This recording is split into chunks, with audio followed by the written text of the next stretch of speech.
Hey guys, how are you all? Welcome back to my channel. Today we will see what if Naruto has Meliodas power. If you enjoy, then please like, share and do comments. Naruto smirked as the ref called him and Neji to the field. Why the smirk, dope? Does the fact I'm about to kick a prodigy's ass, a Hyuga prodigy's ass at that, not merit a smirk? What makes you think you'll beat me?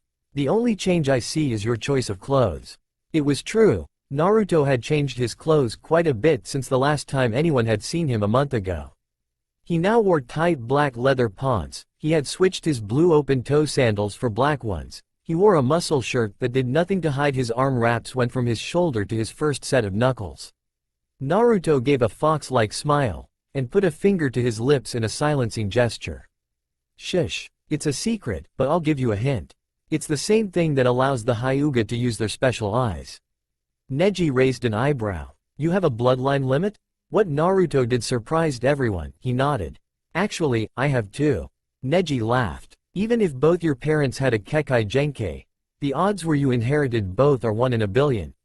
Naruto's fox-like grin broadened. Good thing I'm very lucky, isn't it? Neji sneered. Even if you did inherit both, you are an orphan, so who taught you? Well, my father's is literally self-explanatory. And my mom left me the information on scroll for me. I'll give you the choice, Neji. Which would you like to be beaten down by? My father's, or my mother's? I'll give to the count of 9. Naruto questioned, crossing his arms as he spoke. You can't use them at the same time, can you? Neji asked the counting Naruto. 9, 8, 7. Actually, I can. But, since I plan to reach the finals, I can't go showing all my tricks right off the bat. 6, 5, 4, 3. Naruto smirked as a fist plowed into Neji's face, and sent him flying. Flipping, Neji caught himself, activating his Byakugan. Neji dodged 2 more Narutos as they poofed into existence. With a grunt, Neji dispelled the cage bunshin around him. Neji gave Naruto, who hadn't uncrossed his arms the entire time, a wide-eyed look. You didn't use hand seals? Naruto finished for the shocked prodigy. That's my mom's bloodline limit. I can perform techniques that my body is used to, ones that I use a lot. Naruto rubbed his chin thoughtfully. 10. What? 10. That's the number of clones I need to use to beat you, unless you got a defense like Gaara. Naruto performed a quick seal set as 10 Naruto clones appeared around Neji. I thought you don't need seals for your cage bunshin? Naruto smirked. That wasn't the seal for a mere cage bunshin no jutsu. Oh no, that was seal set for his clone's dog piled Neji. Cage bunshin Daibakufu no jutsu. Neji's eyes widened as he saw the clones glow. Neji only had time to think, damn, before Naruto's clones exploded. Though it looked to all those watching that Naruto had managed to win and Neji would be taken out in a stretcher, Naruto frowned. Damn it, he really did have an absolute defense. His voice carried throughout the large stadium, and everyone saw what he meant when the smoke cleared. Neji was spinning in giant ball of chakra, unscathed but breathing hard. Damn it, Ero Sennin warned me a Hyuga prodigy may no Kaden. Naruto growled. Up in the stands, the 2 judges praised Naruto. Even if the attack failed, he forced the Hyuga to show his trump card relatively quickly. He also has the brains to keep his other bloodline a secret and use only one in the fights until he needs to use the second. Then there's the fact he even has 2 bloodline limits, let alone has awakened both at such a young age. The second of the 2 judges nodded. Looks like we have our first Chunin applicant. How do you know of the Kaden? Neji asked, curious as to where the younger boy had earned of the Hyuga family absolute defense. Naruto shrugged. The guy the first trained with over the last month. I asked him what he knew of that I should know when fighting a Hyuga. He mentioned the Kaden. Neji looked all the more intrigued. Who taught you this last month? Naruto shrugged. Jiraiya the Toad Hermit, one of the Sennin. I just call him Ero Sennin. Did you know he's the guy who writes, Icha Icha Paradise? Neji's, not to mention the rest of the stadium's, jaws hit the floor. You were trained by Jiraiya-sama? Naruto snorted. I'm not so sure I'd say, Sama, but yes I was. The old bastard gave me some of the worst news I've ever got. It seems the original move I had been working on, and almost finished too, already exists. Though I guess it's okay since only the Yondaime, Ero Sennin, Kakashi-sensei, and now myself have been able to master the damn thing. Naruto held out his right hand. This is the technique that I was saved the hassle of naming. This is. A swirling ball of blue chakra appeared in his outstretched hand, causing gasps to travel throughout the entire stadium as people recognized the jutsu. What the Yondaime named, Rasengan. Naruto roared as he charged. Neji's eyes widened as he re-performed Kaden, confident that it would save him. Fool. Rasengan may be small, but it is immensely powerful. The Kaden is chakra being spun one way. Rasengan is chakra being spun in random directions at once. The Rasengan will overpower the Kaden, and convert it into a giant Rasengan, shredding you in the process. The audience watched in stunned silence as the blonde's words proved true. As the two balls of chakra connected, the visible direction of the Kaden changed from uniformly clockwise to random directions. Pumping even more chakra into the move, Naruto took control off the Kaden from Neji. After a minute Naruto cancelled the move. As the swirling ball disappeared Neji fell to the ground, covered head to foot in his blood. Why do you fight destiny with such passion, Uzumaki? Everyone noted the shift from put-downs to the use of clan names. Simple. If I accepted it then I would be long dead by now, and I have no desire to die as a nameless person who just threw life blaming all my troubles on things like fate and destiny. Naruto's voice carried throughout the stadium. So, do you yield, or do I need to kick a man when he's down? No one else saw it but Neji could swear he saw Naruto's eyes flash black with a white pupil, before they shifted back to his normal eyes. That would be degrading for both of us. Yes, I yield. With that the Hyuga fainted from blood loss. A med-nin team poofed into existence around the fallen boy. One of the medics walked over to Naruto. Are you alright, Uzumaki-san? Blinking at Uzumaki-san, Naruto nodded. Yeah, I'm fine. All I need is a bit of rest to regain the chakra I used. May I know the name of the first person to call me, Uzumaki-san? Naruto replied as they walked to the edge of the stadium. The young woman smiled. Hi, I'm Shizune. Naruto froze in place. As in Tsunade's apprentice? Hi, we got a message from Jiraiya saying Orochimaru is here. That coupled with some information convinced Tsunade-sensei to return. Naruto nodded. Well, it was nice meeting you, Shizune-san. The fox-child waved as he gathered chakra to his feet, and walked up the stadium wall to where the whole group waited. So, how'd I do? He asked the stunned group. Naruto's cheerful greeting was met with stunned silence. What, do I have something on my face? Naruto cocked his head to one side. Before they could respond, a Chunin jumped next to Naruto. Uzumaki-san, Kokage-sama wishes to talk with you immediately. After receiving Naruto's accepting nod, the Chunin leapt off. Bet he thinks he's such hot stuff, playing messenger for Ojii-san. Oh well, I'll be back as soon as I can. Waving Naruto walked towards the cage box, not noticing their still shocked expressions. Sakura was the first to break out of her shock. Was that Naruto? I mean our Naruto, the dope-white prankster? Her question went unanswered as the rest were still too shocked to give a response. You wanted me, Ojii-san? Naruto asked as he walked up to Sarutobi's seat. The Sandame observed Naruto with a critical eye. Yes, I would like to know how you awakened a bloodline even I have never heard of. That and I would like to know what your other one is. Sarutobi's tone told Naruto not to joke around. Naruto's eyes scanned the area. Is there somewhere more private? Sarutobi turned to the disguised Orochimaru. Case Cage Dono could. The snake nodded. Of course Hokage Dono, I need to attend to some business anyway.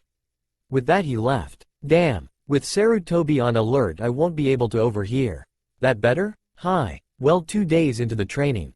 Flashback. Naruto had just been thrown off the cliff by the hot springs, when he felt a pull in the back of his mind. Allowing the pull to take him Naruto found himself in a sewer-like place. Okay. I give where am I? Look behind you. Naruto turned to a row of large bars that connected to the walls on either side. In the middle of the bars was single piece of paper with the kanji for seal. In the shadows behind the cage, there was monstrous shape moving about. Well? You came to me, what do you want? Quote, I get it, that red chakra belongs to Kyuubi, duh. I want some chakra, stupid furball. Consider it, rent, for staying in my body.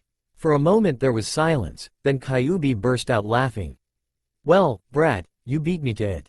I was just about to offer you a deal in a few days, and you would gain chakra from it. Interested? I'll tell you after I hear it. The amount of chakra you released at the bridge shall be made permanently available to you. On the condition you tear a fourth of that seal off, this will allow us easier communication. It will let the two of us share senses, which would increase your own, and allow me to experience the outside world. Don't worry, I'll still be locked up in here. So, interested? Kyuubi rumbled. Would there be any side effects? And how do I know you aren't lying? As far as side effects go, your face marks will be more pronounced, and your ears may become pointed. As for trusting me, demons can't lie, not because it's beneath, but we simply can't. Fine, anything else? Actually, yes, I have a bet for you. If you manage to make Chunin, I will allow you to sign the Fox Summon contract. You've got yourself a bet. Give me the chakra, Fox. Very well, be warned this will hurt. Nodding, Naruto jumped up and ripped a fourth of the paper. As he landed, Naruto felt a sharp pain from the places of his five senses. The pain spread throughout his entire being as Kyuubi's crimson chakra poured from behind Kyuubi's cage. For a moment Naruto felt something snap in his mind, but quickly lost it in the pain. Kyuubi watched indifferently as Naruto writhed in pain. His tiny respect for the human increased as the child didn't make a sound as he went through something that would make most weep. After a few minutes Naruto stood, panting, to his feet. Anything else? No, so leave. Hold, we wish to speak to him. A proud voice spoke from behind Naruto. Spinning around he was shocked at what he saw. Behind him stood 7 hymns. Who are you? The one standing on the far left spoke. We are you, or more precisely your sins. I am Kumon. Kumon wore a starch-clean black business suit. His hair was grown out into a ponytail. The sin of pride. His eyes were black with a white pupil. Next to speak was a Naruto that looked like Naruto on the bridge when Haku had killed Sasuke, without the orange jacket, bound in chains. Gekido, the sin of wrath. Gekido growled. A fat version spoke next. Baoshoku, the sin of gluttony. Other than an unzipped jacket and beady black eyes, sounded half-starved. An emo-ish version of Naruto was next. Shito, the sin of envy. Tada, sin of sloth. Tada gave a lazy wave from his spot laying on the floor. The differences in Tada seemed limited to the lack of jacket, headband, and the horizontally slit blue eyes. I'm Nikuyoku, sin of lust. Nikuyoku had violet-colored eyes. Other than that, the differences seemed limited to the loss of the jacket, and a strange aura that came off him. The last was by far the most changed of them all. Instead of the open-toed nin shoes he wore leather combat boots, tight leather pants. He wore no jacket, only a loose muscle shirt. He wore a pair of wireframe glasses that covered a slited version of Nikuyoku eyes. Danyoku, sin of greed. Most interesting, you all woke up? And so quickly. Kyuubi murmured from behind Naruto. Gaki, be honored, it appears your father had a trace of a bloodline, with a most powerful Kekkei Genkei. He was powerful, very powerful, yet he never had access to this. Imagine what you could do if you have his skill, and this bloodline. Naruto snapped around to face the fox, deciding to ignore the sins for now. You know who my father was? Kyuubi snorted. Of course, how could I not know the man who put me in here? You mean that? Yes, your father was Namikaze Minota, the Yondaime Hokage of Konoha. I leave you to, well, yourself. With that, the shadows in the cage consumed what little Naruto could see of the ancient Biju. I suppose you want to know about us, Danyoku asked as Naruto turned face the group behind him. Later, right now I want to get out of here. Danyoku nodded. You'll be able to talk us at any time. We'll continue this after you get up the cliff, and pound Jiraiya. The sins began to walk down the hallway, out into the maze of Naruto's mind. Wait, how'd I get out? Oops, sorry. Danyoku snapped his fingers, and Naruto found himself back in the ravine. Quickly doing the Inge, Naruto summoned Gamabunta. Several hours later Naruto was doing something he had never done before, he was meditating. Inside Naruto's head. After he had arrived, Danyoku explained how, since it was his mind, Naruto could change how it looked. So, explain please. Naruto ordered, sitting on a stool at Ichiraku. Danyoku spoke, he seemed to be the Sin's leader and main spokesperson. Well, what do you want to know? Naruto rubbed his chin. First off, what is the origin of this Kekkei Genkei? Pride spoke. Several thousand years ago, there was a religion called Christianity. He gestured to himself and the other sins, are the personification of that religion's greatest sins. Your great to the 50th great-grandfather managed to come in contact with a very powerful demon. He had managed to earn this demon's respect, and so the demon gave him a gift. Now before he had even met the demon, your ancestor had a mental disorder called MPD, multiple personality disorder. Your ancestor's wish was for the personalities to be given powers, and the ability to manifest those abilities on his own person, as well as summon them into the corporal world. Danyoku picked up from there. The demon went one step further. He offered to make the abilities inheritable, making it a Kekkei Genkei. The requirement was that each person, in order to awaken the personas, had to come into contact with a demonic chakra source, and inherent demonic traits. We would have been awakened much sooner, but the seal kept enough chakra locked away that we couldn't. Naruto nodded. Abilities? Envy raised his hand. I can change my shape. Kinda like a henge, but I really become what I change into, to the point that I can mate with others of the species. And the transformation is totally undetectable. Next was Gakido. My arms and legs can be stretched, like Orochimaru could stretch his neck, and I've got really sharp claws.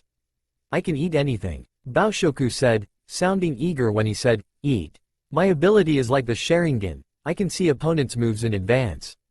However, unlike the Sharingan, I actually see into the future. I don't follow the chakra flow, so I can't copy their jutsus. Kumon said. Next up was Nikuyoku. He held up his hand. See these nails? They can be extended to any length, and can pierce anything. Tada yawned. I'm not really a fighter, I'm a tactician. Think Shikamaru to an extreme. When I do get hit, I can dissolve into liquid. Danyoku laughed. And that's about all you'll hear him say, unless he's telling us a strat. Anyway, I can encase my body in an impenetrable armor. And in case you're wondering which would win, Nikuyoku's spear or my shield, it depends on the amount of chakra used. Again, Naruto nodded. -4 days after last scene. Come on Naruto, you can do better. Jiraiya taunted as the two had a light, for the Sennin, spar, while Naruto was sweating bullets. Jiraiya wasn't even breathing hard. Shut up, Arrow Sennin. You have no idea how tiring Danyoku's shield is. To say the Sin of Greed's ability was tiring was an understatement like no other. Even with his huge stores of chakra, Naruto could only cover his hand and forearm on one arm, and he could only hold it for a few minutes. Having used the taxing ability a few times, Naruto was exhausted. Suddenly Jiraiya was behind him, fist raised in what was to be the last move of the match. That was until a fist collided with his face, making him skid back a few feet. The Toad Sennin was shocked to see a Naruto Kage Bunshin standing where the attack came from. How did I do that? I didn't do the Inge. Naruto stuttered. Jiraiya grinned. Congrats Naruto, you just woke up your mother's Kekkei Genkei. It allows you to use jutsu you're familiar with, without seals. It also boosts your control and the ease you pick up jutsu. It has one other aspect. I suppose you've never heard of elemental chakra? Naruto shook his head. Well, here we go. There are 5 basic elements of chakra: fire, wind, lightning, earth, and water, with each being weaker than the previous, and stronger to the next. Additionally, elemental jutsu can be countered by techniques of the same element, provided the counter is at least at the same level of power as the attacking jutsu. Everyone naturally leans to one element, those at Junin level often have 2. This bloodline gives you the ability to use all 5. Jiraiya smirked at Naruto's shocked face. For the rest of the month, you will be working on becoming familiar with all your current jutsu, and if you do it fast enough, I'll teach you a jutsu that'll go with your shadow clones. End flashback. After that we spent the next 2 weeks doing just that. 2 days later Jiraiya found me practicing the Rasengan, only at that point I had only gotten halfway what he called step 2. Being dully impressed, he taught what I hadn't figured out on my own. Sarutobi's jaw hit the floor. After a minute, he was able to pick up his it up. Very impressive, Naruto. What are the names of these Kekkei Genkei? I call Oto-sans, Shichi Gakidoku, and Okawa-sans, Anchumosaku Inge. While Naruto told the sandame of his training, Orochimaru found a secluded R. Kabuto. Yes, Orochimaru-sama? The bespectacled ninja asked, stepping into view. I want you to hold off the invasion signal. Naruto-kun's newfound abilities interest me. Hold it till you feel like it's appropriate time. Hi, Orochimaru-sama. Orochimaru cackled as his right-hand man took off. Show me what these Kekkai Genkai can do, Naruto-kun. Kuku. Down in the stadium, the ref was giving Sasuke a reprimand for tardiness. Yeah, whatever. Start the match, ref. Subaku Gaara, to the field. Gaara appeared in a swirl of sand. Hajime. Instantly, Sasuke attacked. Delivering fast and powerful attacks, he startled Gaara by almost moving fast enough to get past the sand shield. It continued in this vein for some time, until Sasuke actually landed a hard axe kick that cut Gaara's right cheek. Smiling a crazed smile only a sleep-deprived insomniac such as himself could, Gaara wrapped himself in a sand cocoon. Sasuke's repute surprised and awed most in the audience, and severely pissed off Naruto. As Sasuke clasped his left wrist, the stadium was filled with the sound of 1,000 chirping birds. Sasuke had learned the Chidori. Naruto growled deeply in his throat. Surprised Sasuke's improved so much? Naruto narrowed his blue eyes, which Kakashi swore winked red, at his Junin. Taking a deep breath, Naruto waved Kakashi off. Surprised? Why should I be surprised? An ex-Anbu captain, one-on-one, trained the emo. Blatantly ignoring the fact said ex-Anbu captain was supposed to be training 3 people. What in the 3 months with you, sensei, have you taught me, or Sakura, beyond simple tree walking? During the month you would have had me, training, with Ebisu. I found myself a new sensei. Kakashi's visible eye widened as Naruto bit his right thumb, did some seals, and slammed his open palms onto the ground. In a poof of smoke, a slightly larger than normal red toad appeared. Yo, Naruto ni, what's up? The toad boss's son greeted, hopping on his summoner's shoulders. Naruto shrugged. Yo, Gamakichi. I wanted to prove I'm Ero Sennin's apprentice, and I couldn't exactly summon your pops into such a situation. He'd have my head for summoning him for something so trivial. The red toad nodded his agreement, shuddering at what his old man might have done. You think I could hang here for a while? There isn't much for me to do back in the summon world. Gamakichi asked. Naruto shrugged. What did you do this time? Gamakichi gave an indignant huff. You think I, the noble son of the toad boss, am the source of a prank about to be pulled on my own father? Naruto chuckled loudly. I'll have to get the details later, anyway. Naruto turned his gaze back to Kakashi. I have every right to hate you, but I don't.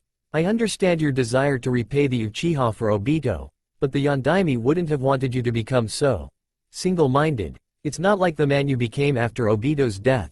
It's far more like the person you were when you didn't care about your teammates' survival. Turning on his heel, he began to walk away. Oh, I need to talk to you in private later, Kakashi. Walking a few rows away, Naruto plopped down and began to talk in hushed voices with his summon, leaving Kakashi and the others to think about what he had said. Back in the Sasuke was panicking as he tried to pull the arm that had delivered the Chidori without of Gaara's cocoon. What's more, that weird star eye scared him shitless. Suddenly Sasuke was pinned to the wall by a sand-made arm with blue markings all over it, the 4 of the pin knocking him out. It was at this point that Naruto stepped in, Gamakichi still resting on his shoulders. With a Kyuubi chakra charged hand, he shattered the arm. Naruto looked straight at the Shukaku's eye, charging some Kyuubi chakra into his eyes. Naruto's eyes also took on the appearance of his inner demon. This match is over, Shukaku no Gaara. The demon's eye widened at the boy's recognition of him. The sand-made cocoon dissolved to reveal a normal-looking Gaara. He's correct, ref, the winner is obvious. Gaara spoke in his deadly calm voice. Nodding, the ref declared Gaara the winner, and called for Shino to come to the arena. Shino walked onto the field. As always, he was the very picture of calm. I have a question for you, Naruto-san. Shino spoke as he entered the stadium arena. Oh? Naruto asked after getting past his shock of both the san and hearing the Aburame speak. Yes. What is that crimson chakra of yours? It scares my insects, and frankly that scares me. If the bug user was scared, he hid it well. Naruto grinned. Sorry, top secret info. Shino shrugged. I figured as much, shall we? You do realize I'm your least favorable matchup. How so? Grinning mischievously, Naruto pointed at Gamakichi. I can summon bigger than him, way bigger. You're gonna need more defense than just your insects. Oh, really? Shino murmured, insects leaking from the crevices of his body and cracks in the stadium walls. The size of the summon doesn't mean it's incredibly powerful. Yeah, really. Biting his thumb and doing the inge, Naruto slammed his palms into the ground. The size may not matter, but that wasn't my point. The point is the type of my summons, and the amount they can eat. Naruto's voice spoke through the smoke. As the smoke cleared, Naruto was seen sitting on Jiraiya's main summon toad. Chow time, Akagama. As soon as the words left the blonde Jinchuriki's mouth, the large toad began to devour all the bugs in sight, Gamakichi also snatching what he could without leaving Naruto's shoulders.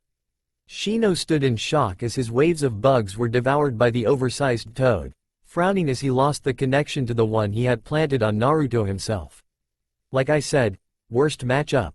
The bugs you summon to outright attack me will be eaten by Akagama, Gamakichi shall eat the ones you place on me. What will you do now that you can no longer use your bugs? Naruto crossed his arms as he stared at Shino. This isn't a man you can charge, Naruto-sama. Remember what happened to the sound nin who fought him in the prelims. Tada reminded him. I know, Tada. Naruto thought back, keeping his eyes warily on the man in front of him. After a few moments of thought, Shino went to perform a seal set, only to find that as soon as he moved Naruto created 4 clones. One got each leg and arm. Akagama stretched out stopping a foot from Shino's neck. I believe that's pin, ref.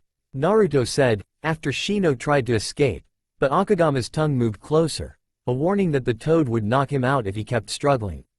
The Junin nodded. Winner, Uzumaki Naruto. Unlike last time, where the applause had started slowly, the applause came immediately.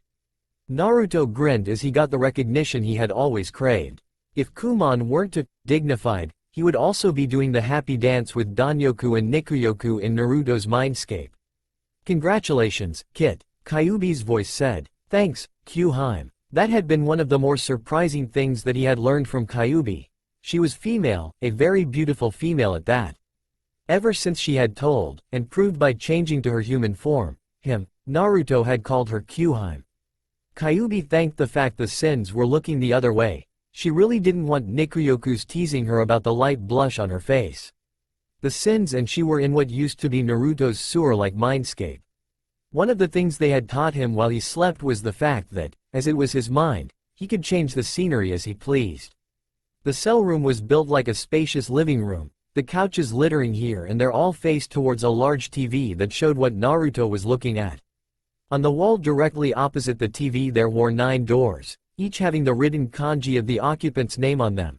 From left to right it was Kumon, Baoshoku, Tada, Naruto, Kyuubi, Danyoku, Nikuyoku, Shito, and finally Gakido. Kyuubi sat on the couch directly in front of the TV. She wore a simple home hakama, her long ruby hair reached down to her ass, her pretty red eyes were unslitted due to her human form. Around her neck she wore a tight-fitting collar, it was too thick to be a simple necklace, with the word, seal, in kanji on the front. With her measurements being height 169 B95 W55 H85, she was quite the beauty. As Nikuyoku was more than happy to constantly remind her. We will have a 1-hour lunch break, when we return the final round of the Chunin exam, between Subaku no Gaara and Uzumaki Naruto, will commence as soon as both fighters are in the ring. With that, the crowds dispersed to lunch. Deciding to put on a bit of a show, Naruto had Akagama jump him up to the Rookie 9. Just before the oversized toad landed on Kiba and Choji, Naruto unsummoned him in a large poof, and landed next to them harmlessly. What, did the big old toad scare you too? Naruto asked, grinning at their pissed-off looks. Ignoring past that point Naruto walked over to his team sensei, which had plopped down on the rose bench. You up for that talk, Kakashi-sensei? Looking at Naruto in slight surprise in his one eye at the fact he still got called sensei, Kakashi nodded. Sure, Kakashi said, standing. Pufus over to Gigi first, he has my father's will. Though curious as to why the Hokage would be the holder of Naruto's father's will, Kakashi nodded. Naruto faced the others. As much as I'd love to treat such lovely ladies to lunch, I have an appointment to keep. Naruto smirked a bit seeing the blushing faces of the girls present. Another time perhaps, Naruto trailed off as Kakashi poofed them over to the cage box. "Hello, Kakashi-kun, Naruto-kun." The Sandame greeted as the two poofed in front of him as he stood. "The will is in a safe in my office, shall we?" They nodded, all three poofing away to the Hokage's office.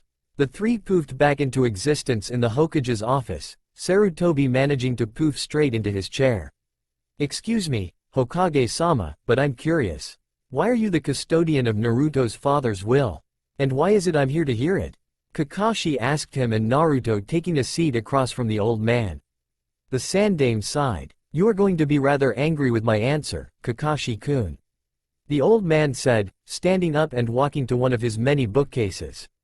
After a minuet of browsing in front of the case, he pulled out a few books, showing they had hid a safe that was imposed into the wall. Opening the safe, he pulled out a letter and a book, looking to be a diary, bulging with extra paper. The book had obviously not been made to hold, a thick cord holding it close. Walking back to his seat, and sitting down, Sarutobi explained the two items. "This," he gestured at the letter, "is your father's last will and testament. This," he held up the book, "is the journal he kept since becoming a genin." He opened the will, and read it aloud. "Being of sound mind and body, my wife and I leave this double will. Yo, son. First off, our son, we apologize for the burden we have placed on you. We could no other family for their child to carry this burden, even if we could. You're the only one that fit the requirements for the seal. I left behind a wish that you be treated as a hero, but Kushina and I are realists, and don't believe it shall be followed, and we are sorry for that. Now that we're past the depressing stuff, I want you to know something. You're fucking rich. The Namikaze family has long since been a rich line, and the missions I did during the war made us even richer. Having 50 S-class missions done in the span of 4 years does that. I have a large estate near the Hyuga compound. Have the old man give you the keys and show you how to get there. There's one more thing I want to tell you about that you get from me.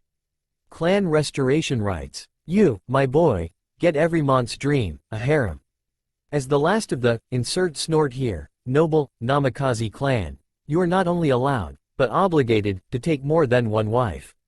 You lucky bastard you. By the way, you aren't a bastard. We were happily married at the time of your birth.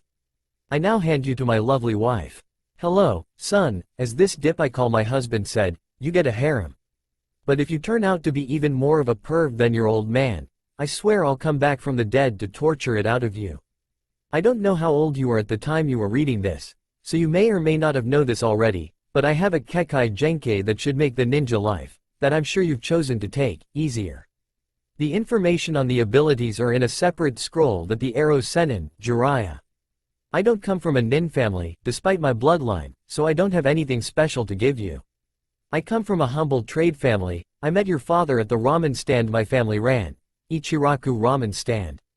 My father, Tucci, and my younger sister, Ayame, are still alive, to the best of my knowledge. Included with this will is a picture of the three of us right after you were born, and the house has pictures of the whole family. Before you ask, no, your father has no other relations. We love you, remember that. Goodbye, Naruto. Love Namikaze Minota and Uzumaki Kushina. Naruto was frozen in place by shock. He had family? He was related to Tucci and Ayame?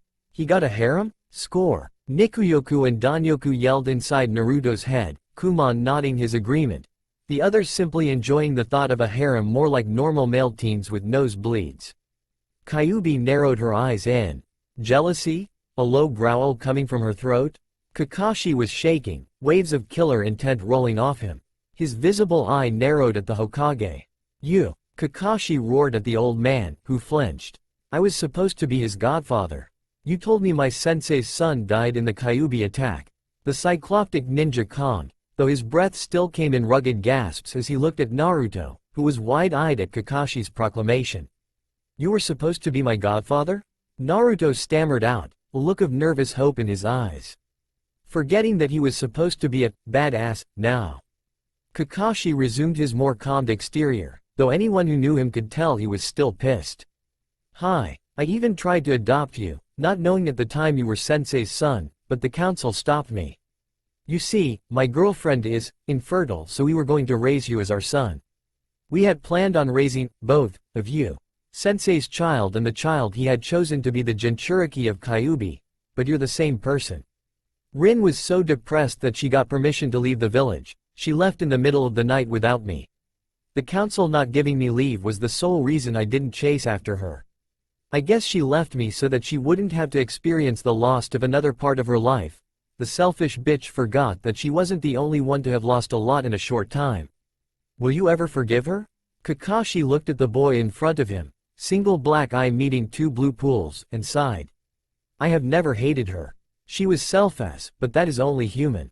It is also a human trait to be able to forgive, and I forgive her. Besides, she may return if I send a letter her way telling her about this. I would so like to see her again. There was a silence, broken by the Hokage. Kakashi, Kakashi stopped him with a raised hand. I don't care for your excuses, it's over, let's move on with our lives. Hey Naruto, yes? Would you like to move in with me? The Hitaki family may have fallen out of the village's nobility as of late, but my house is big enough for us. Kakashi's answer was a resounding yes. The Hokage smirked. Actually, if you had read past finding out about who Naruto's parents are, you'd see that Meliodas left him the Namikaze estate. You two can live there, it has more than enough space. Just how big is the house? The Sandaime cuckolded. When Meliodas said, house, Naruto, he meant mansion. But you'll get to see it after the exam ends. There's still 20 minutes till the round starts. You may want to go get something to eat, Naruto ni. The forgotten Gamakichi, who had never left Naruto's shoulders, said. Shall we go surprise my living relatives? Naruto asked, mischievous fox grin spreading across his face. Gaara and Naruto stared at each other, arms crossed, as they had for the last 5 minutes since the ref had started the match, not say they had only stood there. The spectators were amazed by what these two could without uncrossing their arms. Gaara's ability to manipulate sand allowing him to attack without moving his arms to perform seals, and his ultimate defense allowing him the same luxury. Naruto's bloodline allowing to attack without seals, and a mixture of Kage Bunshin and Kawarmi allowed him to dodge attacks. Naruto sighed as another wave of his Kage Bunshins were wiped out, the explosions of the few that had passed the desert coffin Gaara sent at them blocked by the redhead's sand wall. We aren't getting anywhere like this. The blonde said, stating the obvious. So, shall I show you a facet of my father's bloodline? Everyone's attention snapped to the whiskered boy, all curious as to what the boy's other ability was. Though Gaara's crazed smile flashed, it was quickly retained, for now. Facet? Naruto smirked. Yes, a facet. I am nowhere close to fully mastering it. And even if I was, I think you'll be enough for you, at moment. Naruto closed his eyes as blue chakra burst from him. All the women in the audience, from 10-year-olds to those in their mid-30s, felt an odd sensation of arousal and desire shoot through them. Naruto's entire posture changed slightly, before he had seemed uptight, now seemed loose. Uncrossing his arms, he slipped his wrapped hands into his pockets, a different type of smirk, Gaara couldn't word the difference, replaced his old one. The bright blonde hair darkened several shades as Naruto grew a little. Naruto bounced his head, as if to a beat only he heard. Hello, Subaku Gaara, Naruto said, opening his eyes. Anyone who could see his eyes, gasped. They were the most beautiful shade of violet anyone had ever seen. Who are you? Gaara asked, the surprise he felt easily hidden. Naruto smiled. My title is Nikuyoku, job. Seducer of the Seven. And my name is no concern of yours. Jinchuriki of Ichibi Shukaku of the Sand, Subaku Gaara. Nice to meet you, I'll be your opponent for the time. Still bobbing his head he looked around, paying little to no heed to Gaara's shocked expression. Damn that's fun, he said as he saw the faces of the women in the crowd. For the next minute, the female population felt the feelings spike all over the place, up and down. After a bit he mumbled something that sounded like, oh fine, ruin my fun. And the female population felt the sensation recede as a violet aura, the same shade as his eyes, condensed around Nikuyoku. I am the sin of lust. Toning down my aura will take a bit of getting used to, I've been blasting it all month after all. Nikuyoku muttered to himself as he slid into a loose stance. Shall we, Gaara? Nikuyoku, was it? Could please explain what just happened? Nikuyoku raised an eyebrow at the ref, and then chuckled. Sliding back out of his stance, he scratched the back of his head. Right, You guys don't know about the effects of the Shichigakido. When Naruto said, facet, he meant facet. Shichigakido has 7 main effects, and I am one of those 7. I am the carnation of Naruto's lust. Through the seal-less jutsu, Mahiraku, one of us, of his choosing, can take control of the body for a time. By the use of Mahiraku, Nikuyoku, he chose me to take control. The main reason for his change is that we have more advanced knowledge of how to correctly use our individual powers and abilities. Smirking, Nikuyoku fell back into his loose stance.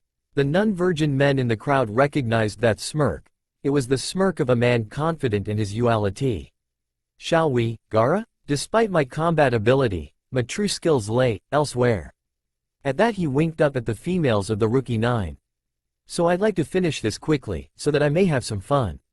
With that, Lust Incarnate charged the Sandman, left hand raised in a spear hand thrust. Gaara smirked as the sand wall came up, obscuring his view of the blonde, but he did not panic at the lost visual of his opponent that called himself after a sin. The smirk on Nikuyoku's face changed, it became sadistic. Yubasaki. Shokushi Yari. Gaara's eyes widened as a long black nail penetrated his shield, barely missing his head. Gaara ducked as the nail went sideways, trying to remove his head from his neck. After that the nail retracted, looking through the hole in his shield. Gaara saw it was indeed one of Nikuyoku's fingernails, as it shortened back to a slightly longer than normal for a mont's nail length. What was that? Always the cool one, Gaara didn't show any of his surprise on his face. That was my special ability. I can extend the length of my nails to a length directly equivalent to the amount of chakra I use in the technique. How did it penetrate the shield? My nails are what can be called an ultimate spear. They can cut through anything if I pump enough chakra into them. I believe those in the stands would relate it to a high-level futon jutsu. We, the Sins, are essentially different people from Naruto, so he can't use all the different types of element jutsu like he can. I'm a wind type. Holding his right hand in front of his face at eye level, he slightly lengthened his index finger. Better watch my hands, Gaara.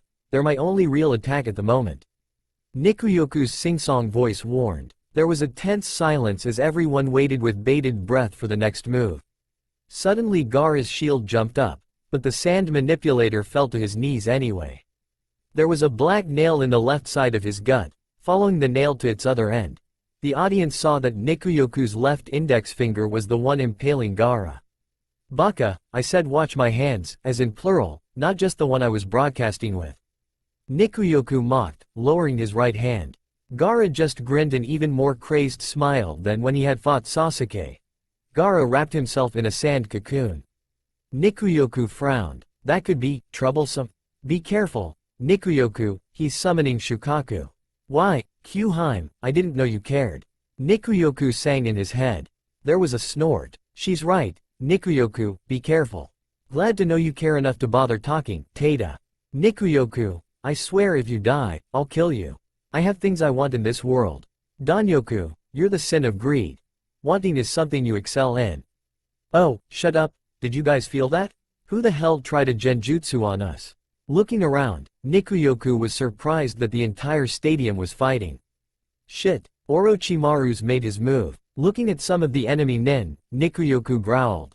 Damn it, Suna's sided with the snake. That means, fixing his violet eyes on the sand cocoon, Nikuyoku made a gun with right hand, aiming his index at where he believed Gaara to be in the cocoon. This is a death match. Nikuyoku finished as he launched his attack. Yubasaki. Shokushi Yari. The nail went right through the cocoon, feeling it sink into flesh, he tugged it to the side. As the nail retracted, the cocoon protecting Gaara fell away, revealing Gaara with half his body replaced by sand-made raccoon-like parts. Roaring Gaara glared at Naruto with Shukaku's star eye. All calm gone from his features, droll drizzling from his mouth. Come on, Naruto Uzumaki. Show me your other facets. You told me yourself this isn't your strongest form, show me what is. Gaara screamed in bloodlust, totally ignoring the war around them. Was he always this insane, Kyuheim? No, that disgrace of a seal they used must be driving him insane. Gigi's busy fighting the Habiteme. The Junin are busy protecting the audience that couldn't break the sleep genjutsu. The Anbu are dealing with the summons. and the rest of our group is purely defending themselves. We're on our own with Gaara. Tada said. Who wants this fight? I'm almost out of my chakra supply. I'll do it. Nikuyoku's eyes widened a little in surprise. Sure thing, he's all yours. Nikuyoku said. Closing his eyes, Nikuyoku muttered, Mahiraku. When those eyes opened, they were midnight black with a white pupil. The looseness that Nikuyoku had disappeared, replaced by a stern rigidness. His hair lengthened to his shoulders, which he pulled into a neat ponytail. Hey, what's this? Who are you now? Shukaku, Gaara roared as he saw the eyes. I'm Kumon, sin of pride, and I am the politician of the seven. Tada looked bored as he sidestepped a sand missile shot at him. Kumon eyed the sand demon before him, listening to Tada's voice in his head tell him the strategy. Fully release Shukaku, Gaara. You won't be beating me at that level of power. It wasn't a taunt, merely a bored statement of fact. Gaara's eye widened, before the sadistic grin once more dominated his face.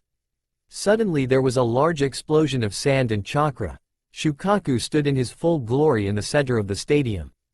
Gaara was buried in the giant raccoon's forehead up to his waist. Doing some hand seals, Gaara called out, Fake sleep. 1. Jutsu, and gave complete control to Shukaku. Hello, Kumon, Shukaku roared as he came into consciousness.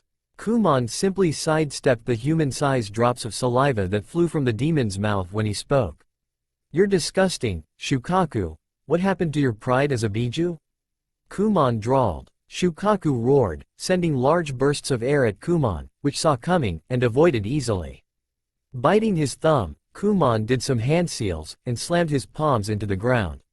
Kachiyose no Jutsu. As the large plume of smoke dispersed, Kumon was seen standing atop the head of Gamabunta. Kakashi, who had stayed with the rookies to help them survive, smiled under his face mask. He really does look like Sensei when he stands on Gamabunta's head, even if that is one of his personas. Gamabunta eyed the boy standing on top of his head.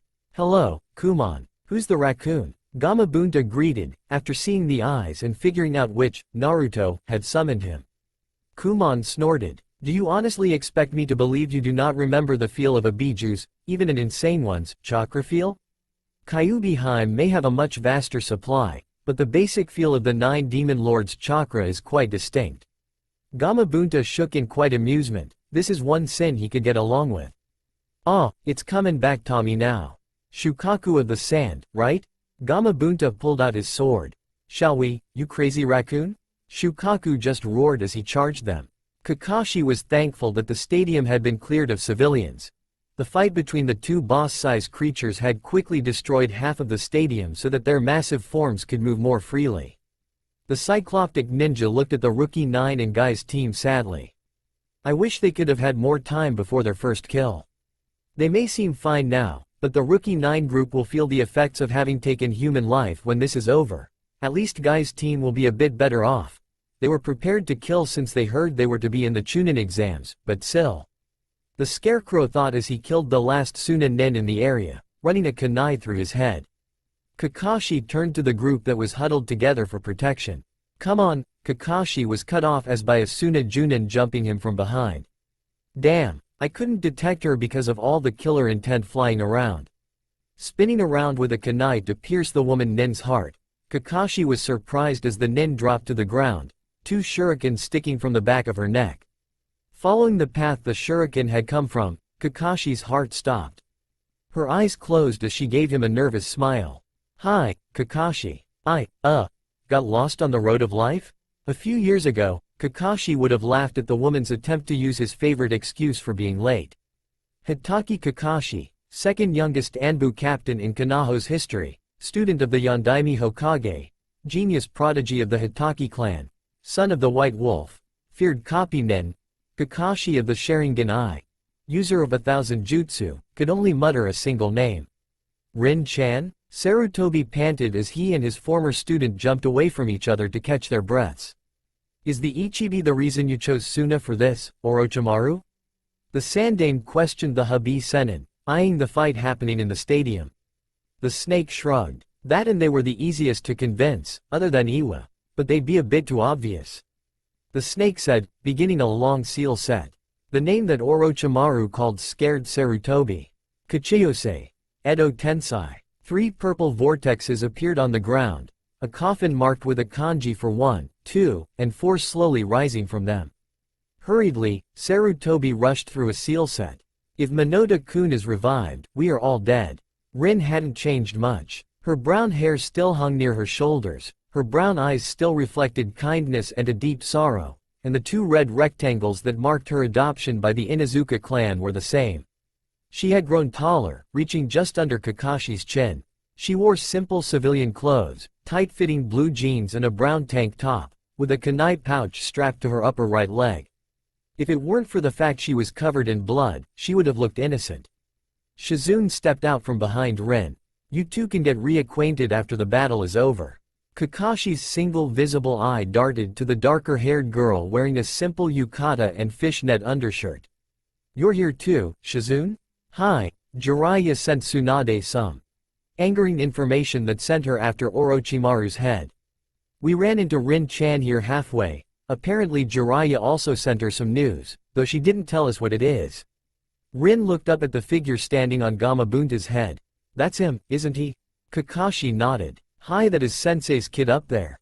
The full meaning behind that statement was lost by most of the rookies that had listened in. Most of them didn't know who had been Kakashi's teacher, but one did. Sakura, who hadn't found the information Kakashi had given his team when they met quite enough, had looked up Copy N and Kakashi. He had several important things under his belt, prodigy, ex-Anbu, last of the Hitakis, etc. But one of his more important ones was the name of the man who had taught him, and the title he had held in life. At first Sakura hadn't recognized the name, though Namikaze Minota, which meant wave wind, which is also a synonym for discord, chaos, harbor, had sounded quite intimidating alone. It sounded awe-inspiring when she had found out that she could put the Yondaime Hokage at the end of his name. Naruto? She whispered to herself, something more than what she had meant to put into whisper showing in her voice. Only the 2 Hyuga picked her quite whisper up. The pale-eyed girl looked over to the emerald-eyed girl. What was that in her V-voice? Hinata stuttered in her mind. Pete, please don't let Sakura-san be growing feelings for Naruto-kun. He has a crush on her already. I won't have a chance at him. Her pale eyes said at that thought. I have to hurry before I lose my chance. Neji smirked a little at his younger cousin as the confidence she had scrounged up during their match returned to her face. No. It wasn't the same confidence, this was her desire to beat the Haruno to the man she was crushing on, not the desire to prove she could beat him. Sarutobi sighed in relief as the coffin marked 4 fell to the ground, not having opened. I may have stopped Minota-kun, but now I have to fight the first, second and Orochimaru. Tough doesn't cover this. So, you managed to stop Minota's return from the dead, but you still must fight 2 former Hokages. Orochimaru grinned as he pulled out the kunai with the sealed tags needed to both control the zombies and return them to their full power. As the kunais sunk in the zombies' skulls, returning them to their true glory, the 4's attention was grabbed by a rattling noise. All eyes snapped to the coffin marked 4, and widened as a zombie-like hand pushed the lid off. Standing up, the zombie-like Minota stared at those around him with hard blue eyes. What the fuck, aren't I dead? Minota asked, scratching the back of his neck, causing the 2 living and the 2 dead men in the area to sweat drop. The blonde pointed a finger at the Shodem and Nidame. And I know you 2 are dead. The hand that had pointed at the 2 deceased Hokages scratched his chin. He turned his gaze to the fight between Shukaku and Kumon. Sarutobi. Why is my son fighting the Ichibi?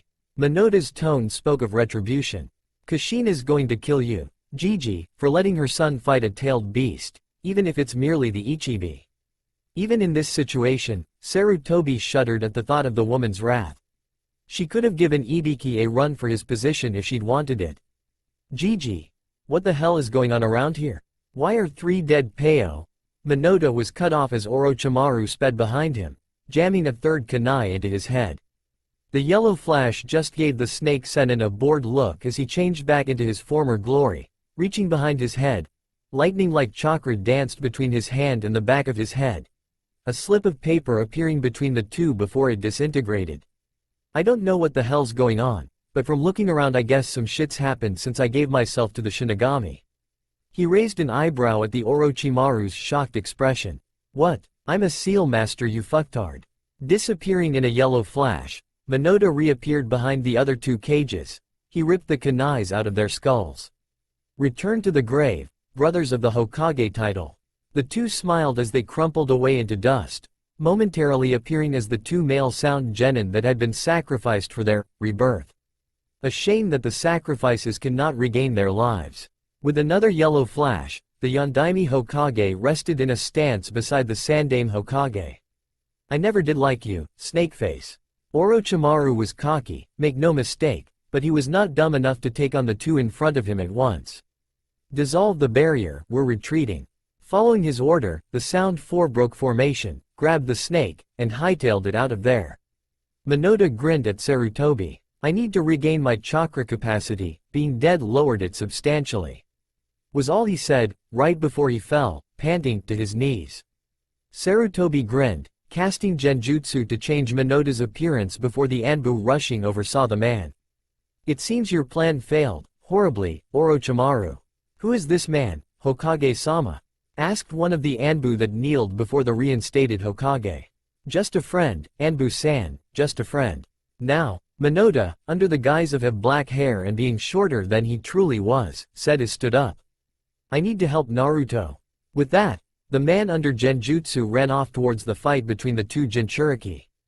Kumon growled as he performed the only fire jutsu any of them knew, spitting the fire into the steam of oil Gamabunta spurted at Shukaku, causing a much larger and stronger flame to hit the demon lord. Shukaku jumped over it, but the Biju's exhaustion didn't let it get away in time. Its left leg heavily burned by the fire stream, the rest of it set fire to the air behind the sand demon. Jump! Even when he was near to empty on his chakra reserves, Kumon's voice still rung proud and demanding, no slouch contaminating his rigid posture. Gamabunta didn't argue the order. He had learned during the fight of Kumon's future seeing eye, and jumped several stories up. The air blast Shukaku had tried to decapitate them with destroying another portion of the stadium. Thank God for those eyes of his, or rather thank the devil. Gamabunta thought, chuckling a little at his bad joke. Water bullets. The frog boss inhaled deeply, exhaling a few building-size water blasts. The wind bullets and the air bullets met halfway between the two massive forms, causing a likeness of heavy rain, which conveniently put out the fire the duo's last attack had caused. Minimum damage to surrounding Kumon? The massive frog's eyes widened as he saw one of the air bullets was still coming at him, too late to block, and being in midair he couldn't dodge. The boss-level summon had one thought. Damn, this is going to hurt. He was proved correct as the blast hit him square on the chest. Kumon didn't bat an eye as he and his summon fell to the ground, causing a small tremor. Damn it, normally I love being right. Gamabunta winced. Damn, I'm out of my share of chakra. Another time, Gamabunta, it has been fun fighting beside you. With that, and never losing his calm, Kumon's black eye returned to Naruto's normal blue. Shit, Gamabunta roared, disappearing as the chakra of his summoner disappeared, which caused his forced return to the summon's world. Ow, Naruto groaned, falling several stories into solid ground hurt like a bitch. Shukaku grinned, preparing to stomp on the blonde Jinchuriki. The Tanuki's eyes widened as a yellow flash approached him, stopping next to Naruto. Whoever it was dropped the genjutsu on him to reveal a older and much more intense version of the blonde Jinchuriki. Bending over, the Yondaime picked up a odd three-pronged kunai at his feet. Hello, Ichibi. The blonde greeted, twirling the kunai on his pinky. Who the hell are you? The sand demon roared down at the human. Do you honestly think you scare me, Ichibi? A cocky grin was prominent on the Hokage's face. But to answer your question, I'm Namikaze Meliodas, the Yellow Flash, the Yondaime Hokage, and the man that sealed away the Kyuubi. Shukaku's eyes widened as he stepped back from the blonde in more fear than the weakest of the demon lords had ever felt for a human. Don't worry, I don't have enough chakra to really fuck you up, but I do have enough for one more Hirishin. Meliodas trailed off, throwing the kunai up at Gaara. Shukaku sighed in, false, relief as a sand wall blocked the kunai and the kunai dropped to the top of Shukaku's head. Meliodas' cocky grin only grew as he disappeared in a yellow flash. Appearing on Shukaku's head, Meliodas gave Gaara a hard right hook to the face. "Wake the fuck up, you damned Gaki!" Shukaku roared a final time as Gaara's consciousness pulled him back into the seal. Meliodas grunted as he landed from his several-story fall with much less grace than he normally could have, but still unharmed. Gaara, on the other hand, fell straight on his back. The only reason he survived was thanks to his automatic sand defense breaking his fall. From where they stood on the other side of the stadium, Kakashi's group stared in shock as some guy took out the Demon Lord in one hit. Shizune, Rin, and Kakashi in an even deeper shock than the genin. They recognized who the older blonde was. "How, sensei?" and "Meliodas-sama" were the only thoughts running through their heads. Tamari and Konkura jumped down beside their little brother. How are you so strong?" Gaara wheezed as his sibling helped him up. Meliodas smiled tightly at the boy. "You're still conscious after having your demon forced back into you? That's some force of will you got, Tsunagaki. The reason I'm strong is that I don't fight simply for myself. I fight for the friends and family I care for.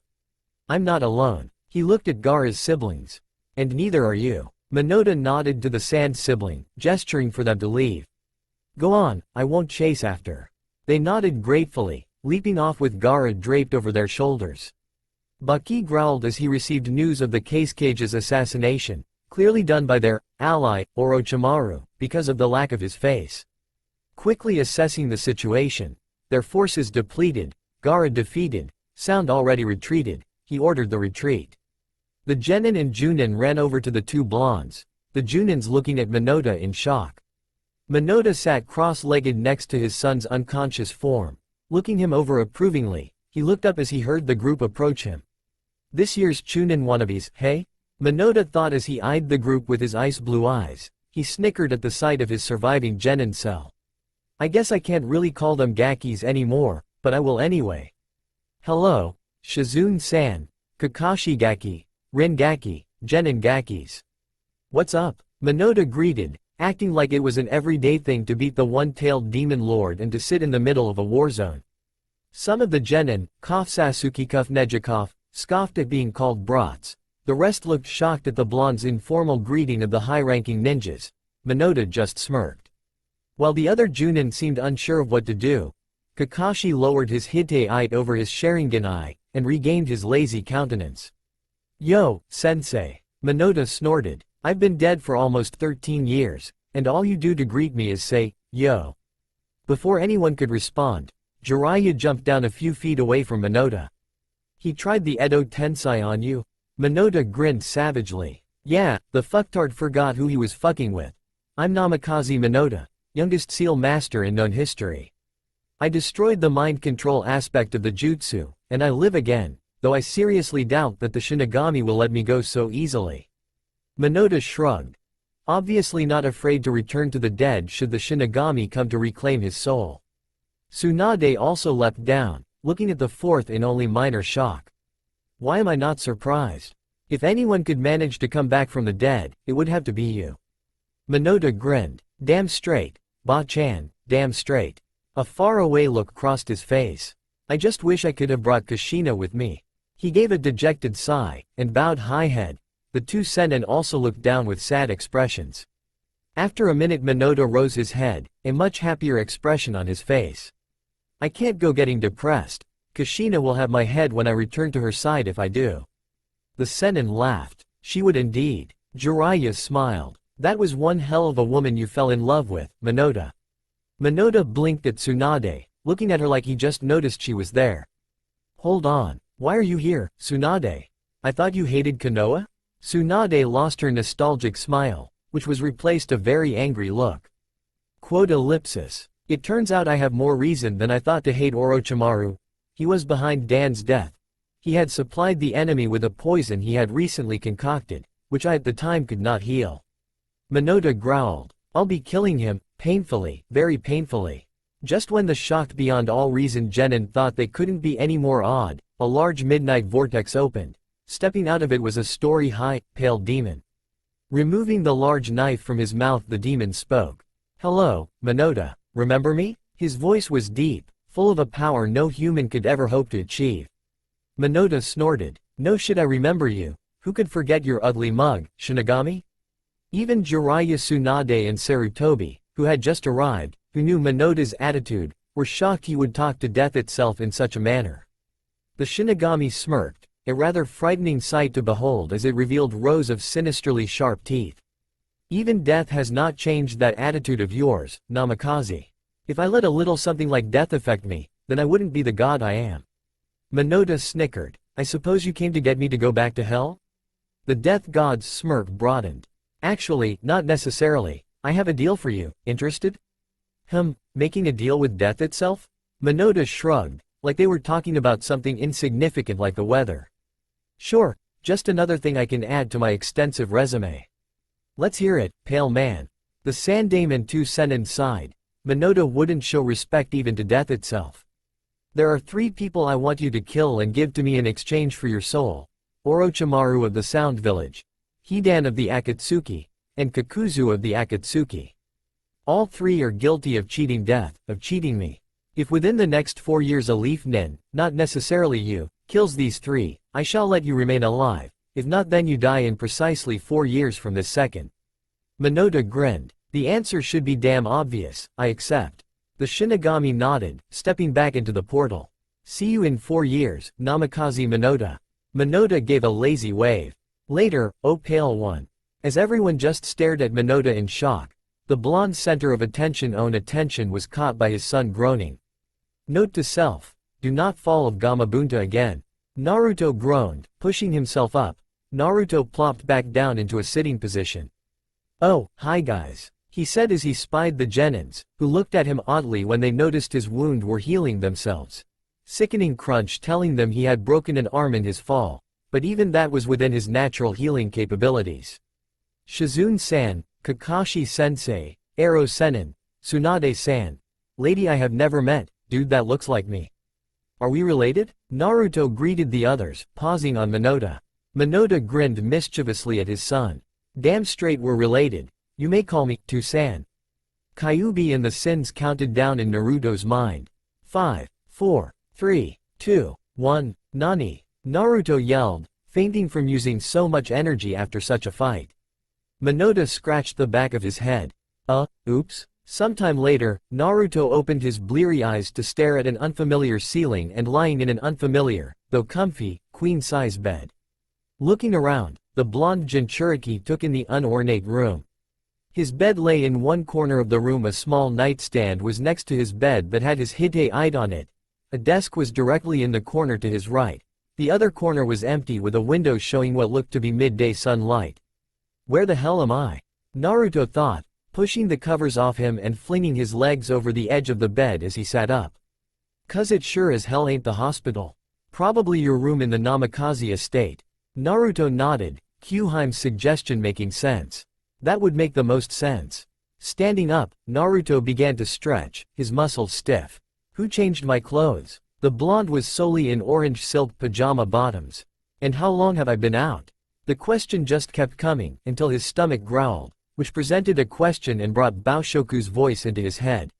Where's the kitchen? Not in the bedroom, that's for sure. Shito muttered. No, really? I had no idea. Naruto retorted, rolling his eyes at his slightly emo personality. Naruto picked up his Hittite and wrapped it around his right bicep. He opened the door. Closing the door to his room, the young Jinchuriki looked around. The hard wood floors seemed to be the mode for the house, as the polished surface from his room continued out into the rest of the house. He stood on the catwalk around an open view of the bottom floor. Looking up, Naruto saw the ceiling, so he was on the second floor of the 2-story building called the Namikaze Estate House. Doors lined the walls every couple dozen feet, one clearly the door to the master bedroom. On the side directly opposite the doors for the master bedroom was a spread staircase leading to the floor below. Naruto grinned, grabbing the railing, he leapt over it. He landed with a light thud on the ground. Looking around, he saw that he had been wrong. The wood floor was the mode for upstairs. The greeting area was done in a finely polished marble. Food that way. Baoshoku rejoiced in his head. Naruto relaxed his body, allowing the sin of endless hunger to guide him to the food. He needn't go so far as to use Mihiraku to allow the glutton that much control. Baoshoku's natural ability to find food led him through one of the side doors, which put him in the empty formal-looking dining room. Must be where formal meeting and such are held. Going through the door at the other end of the formal dining room, he walked into a much more relaxed-looking eating area that was separated from a large kitchen only by a counter. Much better, I'd go nuts if I had to eat dinner in that stuffy formal dining room every day. Naruto snickered, not realizing he had spoken out loud until a voice responded from behind him. My thoughts exactly, Naruto. The aforementioned blonde spun to face what could be one of his Kage Bunshin put through a time-speeding-up jutsu and wearing the standard-issue Junin uniform with a white haori with fire licking the bottom and the kanji for fire written on the back in red. Meliodas leaned against the doorframe as he observed his son. We were starting to wonder if you'd wake the hell up, Gaki, you were out for a week. Naruto's eyes widened in surprise. A whole week? Normally I only need 1 or 2 days. Who the hell are you anyway? Meliodas sighed dramatically. Are you retarded? I already answered that question, Sochi. Naruto froze in place as he remembered the last few seconds of consciousness he had before he fainted. Tusan? Meliodas smiled a happy grin the rest of the rookie Q would relate to Naruto's real smile. You have no idea how good it feels to be called that. Oh sure, Kakashi and Rin both took to calling me father, but it's a totally different thing to hear from your blood son. He trailed off, noticing Naruto's trembling and bowed head. What? The older blonde asked, squatting down to be at eye level with his son, though it made no difference in eye contact because Naruto's own blonde hair covered his eyes. Not happy to see yo. He was cut off as Naruto tackled him, crying into his chest. Tusan? Meliodas smiled lightly, patting his son's spiky blonde hair he had inherited from himself. It's okay to cry, Sochi, cry and let the pain be washed away. Meliodas whispered, I'm here now and I'm not leaving anytime soon. Naruto looked up his father, overjoyed cerulean meeting calm ice blue. Did KK Ka-san? Meliodas shook his head. No, but I believe I know a way. There's an unconfirmed rumor of another Akatsuki member that I might appease the Shinigami with. Naruto's eyes widened both in surprise and confusion. The Shinigami? Akatsuki. The yellow flash chuckled. Come, I need to fill you in. Meliodas, under a genjutsu making him look like a nondescript ninja. Short with dark blue hair and brown eyes and the standard Chunin uniform.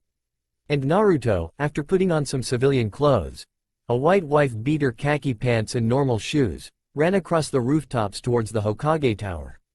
Tusan? Naruto asked as they leapt from rooftop to rooftop. Yeah, Sochi? Why put yourself under a genjutsu? The village would welcome you back gratefully. Meliodas sighed. Naruto, don't you think they would demand that we use our enemies to bring back their lovers, as we're going to kill them anyway? But the method for the Edo Tensei is more torture than it is killing, and the Shinigami would simply come and reclaim them. I can't go on a tirade on how the dead should stay dead, as that would make me a fucking hypocrite, so, I'm going to restart my ninja career, under the name, Futame Arashi. Naruto nodded. I guess that makes sense. Now what was that, Akatsuki, you mentioned earlier? Wait, till we get to my old office. Naruto huffed. Fine. Meliodas grinned as he eyed the Hokage monument. So, I hear you got my prankster genes, painting the Hokage monument? Naruto smiled, his mood doing a 180. Yeah, with that as the topic starter, they spoke of pranking methods the rest of the way to Sarutobi's office. Tsunade's eye twitched. She and Shizune had been waiting in the Hokages since Meliodas had sent her a note via Gamakichi that Naruto was awake and he was bringing him to the old mont's office to talk. She had come early so she could talk to Meliodas and his brat, but she had forgotten the perverted tendencies of her former sensei and former teammate. Would you put those away? She yelled, not leaving room for argument. Sighing, the two aged perverts put away their orange-covered porno, the personal work of the self-dubbed, super pervert, Jiraiya. You still read that trash, Gigi? And you still write it, Ero-sensei? Meliodas questioned the old pervs as he opened the door, and he and Naruto stepping into his old office. Hey, he greeted Tsunade as he dropped the genjutsu. Jiraiya glared at his former student. Not all of us can walk up to a woman, say, let's fuck, and not only not get slapped but actually get laid, Meliodas. That trait is yours alone. Sarutobi looked at the clock hanging over one of his bookshelves, ignoring Jiraiya as he went on a rant about how unfair it was that Meliodas could have such ease with getting laid. You're exactly 20 seconds early, as always, Minoda. The newly dubbed Futame Arashi stuck his tongue at the reinstated Hokage. Yep, and I predict Kakashi and Rin should be here in 3, 2, 1. When he said 1, Kakashi and Rin poofed into existence right behind him, Kakashi fixing his face mask and both smoothing out their clothes. The yellow flash smirked. Catching up, were you? Minota's smirk broadened at Naruto's shocked look. Nani? You're here on time? Who are you and did you do to Kakashi-sensei? Naruto yelled, looking at Kakashi like he was an alien. Minota snickered. He won't dare be late to something I order him to. I have black mail that would make his life a living hell. Minota reached into his right pocket and pulled out a sealed envelope. These. The blonde waved the envelope around, causing his silver-haired student to sweat. Are pictures of Kakashi, without his damn mask. Naruto gaped. How'd you get those? Me and my team spent a whole day trying to get that mask off him. The second oldest blonde, Tsunade being the oldest, in the room laughed heartily as he pocketed the envelope. That's the difference between 3 genin and a Hokage. As for how I did it, that's a secret. At this point Rin broke in. You wanted to talk to us, sensei? Minota nodded, his expression returning to its serious self. Yes. As you all know, I filled Naruto in on the way here. The Shinigami made me a deal. Kill Orochimaru of the Sound Village, Hidan of the Akatsuki, and Kakuzu of the Akatsuki within the next 4 years. And he'll allow me to remain alive. The catch being they have to be Leaf's nin that kills them. Jiraiya? The long-haired ninja pushed himself off the wall he had been leaning on. Right. My information network has turned up some information on the last 2, as well as some new intel on Orochimaru and another person that we'll get to later. First, Hidan. Hidan is a follower of Jashin, an occult religion that allows him some form of immortality, no other information. Kakuzu. Hidan's partner and apparently another with some form of immortality jutsu, no other information. Orochimaru. We already know more than we really want to. And then there is Sasori. Apparently he is yet another Akatsuki with a immortality jutsu of some kind. No other info is known. We, Minota and I, believe we might be able to pull another deal with the Shinigami if we kill this Sasori. Room was silent, everyone thinking over what Jiraiya had said. Ask them what Akatsuki is, Baka. Naruto nodded, not arguing with Tada. What the hell is Akatsuki? They are a group of S-class nuke nen. Their objective is unknown, but it somehow includes the capture of the 9 demon lords, which would mean they'd be coming for you as you are Kyuubi's Jinchuriki. Jiraiya answered. All we know about the group includes what we told you, that it has 9 members, and Orochimaru defected from the group. With that, the room went silent again. Let me speak to them. Naruto blinked as Tada's lazy voice floated through his mind. Ignoring the odd looks he got from such abrupt out-of-place move, Naruto sat down in one of Sarutobi's more comfortable chair. Mahiraku, Tada, Naruto muttered, closing his eyes and letting his body slouch. When he opened his eyes again, the room was staring into sharp, though lazy, intelligent blue eyes with horizontal slit pupils. Hello, name's Tada, he greeted, his voice dripping a laziness that shamed even Shikamaru. The strategist of the 7. The impossibly sharp eyes traveled over each of them, giving a wry smile when he met the lazy eye of Kakashi. I like you, you're lazy. That was all he said, and there was silence as they waited for the Sin to speak. You're an old bag, aren't you? Tada deadpanned at Tsunade, who wasn't even looking at the woman. Everyone in the room gasped, wondering how he had seen through one of the most advanced genjutsu out there with no apparent effort. Hao? Tsunade stuttered. Tada shrugged, pointing a finger at his eyes. Being lied to is bothersome. These eyes see through physical lies. Or genjutsu. Simply put, genjutsu doesn't work on me. Tada smirked at their shocked looks. Kakashi got through his surprise first. What do you need, Tada-san? As you are the Sin of Sloth, I doubt you came on a whim. Tada nodded. I came to talk strategy. Gather as much information on those 4 as possible. We need to keep Tusan alive. He's a good asset, especially with Konoha in this state. He looked around, they nodded their consent. That makes sense. Jiraiya conceded. Tada scratched his chin thoughtfully. You said they were after the demon lords? Yes, we don't know why though. Tada hummed to himself as he planned. We need to re-ally with Suna. That single statement caused everyone, yes, even Arashi, to yell. Nani? The lazy Sin nodded. We both need the support of another strong village, and they have a Jinchuriki. Subakugara contains Shukaku, who has been driven insane by the Yondaime Casecage's shitty seal. Allying with them gains support for the village, and brings a Jinchuriki under guard. I assume you already have a mission to go there to talk about their terms of surrender? Sarutobi nodded. Yes, in 3 days a team and I will be heading to Suna for that purpose. Tada nodded again. Good. Or rather Naruto, will. He accented the last word with enough killer intent to get the point through. Be going with. Also, either Jiraiya or Meliodas-san must come as well. Why are we needed? Jiraiya asked, though he had a guess. One of you is needed to fix Gaara's seal. Tada answered, proving Jiraiya's guess correct. It seems Sakura-san and Hinata-san wish to speak to you, old bag. They're waiting outside the door. Everyone blinked. So, now you're telling us that, like the Byakugan, you can see through walls? Tada nodded. As well as the 360 view. Both are helpful things for my position as the Seven's strategist. Suddenly Naruto's eyes returned to normal. Let them in, Gigi. Sarutobi nodded. Come in. With that, the two girls walked in, looking extremely nervous under the gazes of some of the Leaf's greatest ninja. Sakura was determined. Having witnessed what Sasuke's, hell even Naruto's, progress while she stayed relatively the same, she had resolved to get stronger. So she decided to go get Kakashi-sensei to teach her something, anything. She had no idea what had possessed her, but she had ended up at the foot of the Hokage Tower. Hello, Sakura-san. The pink-haired girl jumped, spinning to face the source of the voice. It was Hinata. Oh, hello Hinata-san. Please don't scare me like that again, okay? Sakura greeted the lavender-haired girl as she calmed her still racing heart. Hinata giggled, which surprised the other girl. She must be getting some confidence. Go, Hinata. Sakura smiled slightly. Even her inner Sakura was rooting for the bashful Hyuga. How are you? Hinata smiled. While still shy, it was a much broader smile than what she usually did. Hi. Father seems to be in a happy mood recently. He hasn't put me down or anything.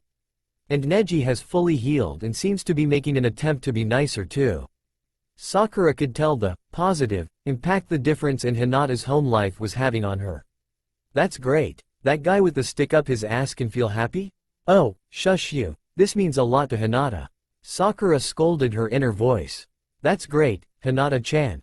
But I meant, are your injuries okay now?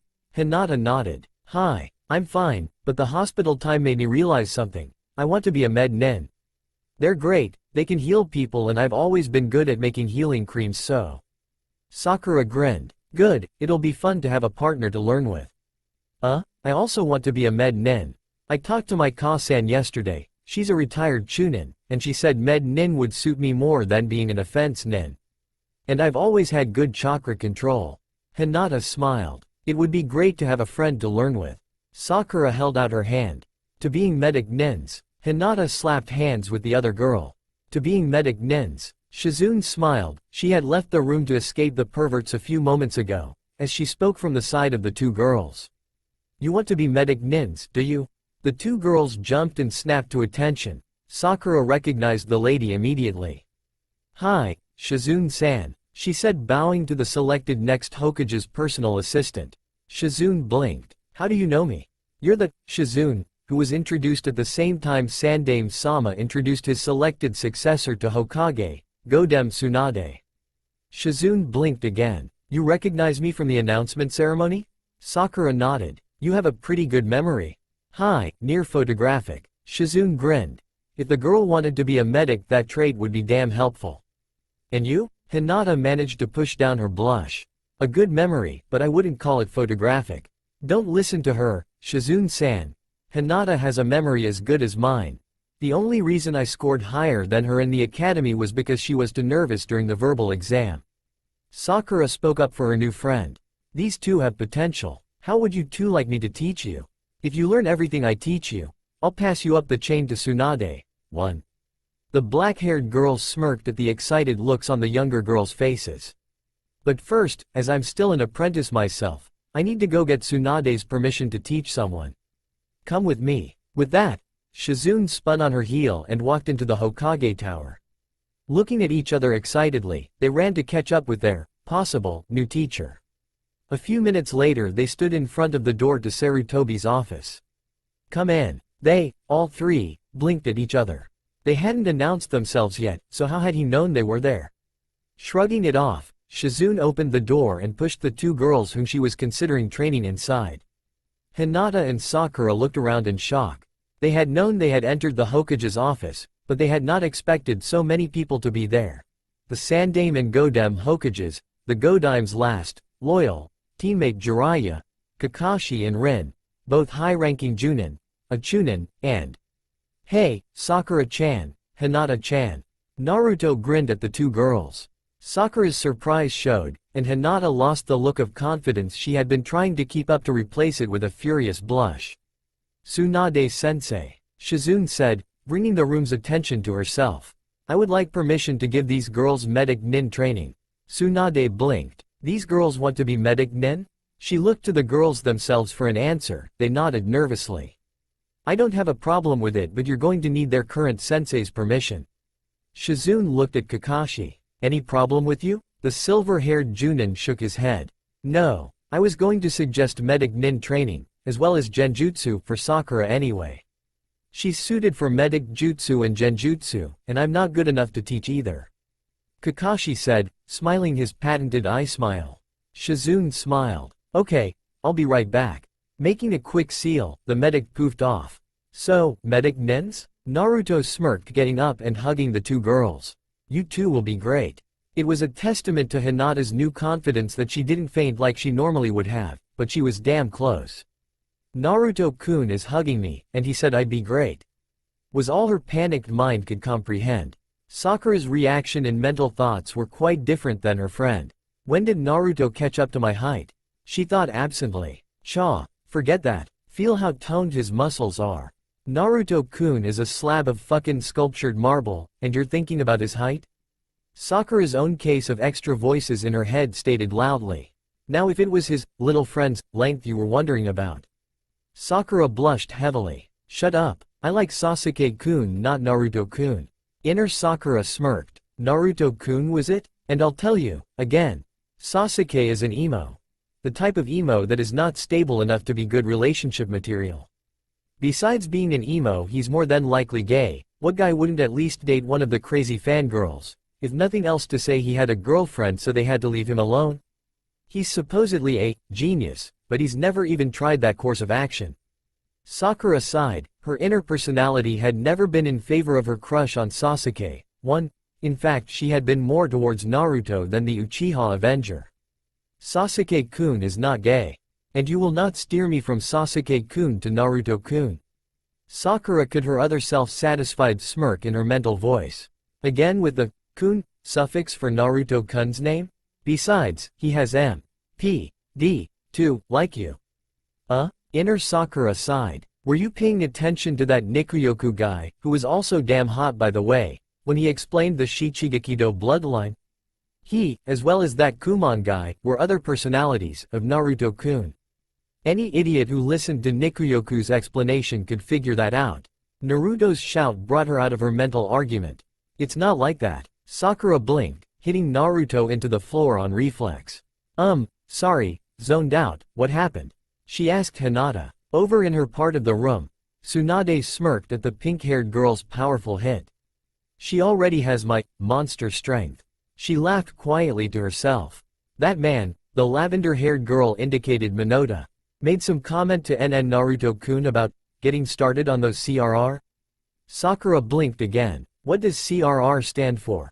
Minota smirked as he prepared to tell the two girls exactly what CRR stood for, but as he was about to speak, Naruto interrupted him.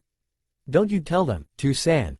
Naruto yelled loudly from his place on the floor, realizing his mistake a moment later. "Tusan." The two girls repeated confusedly. The rest of the room twitched. Naruto winced as the room glared at him.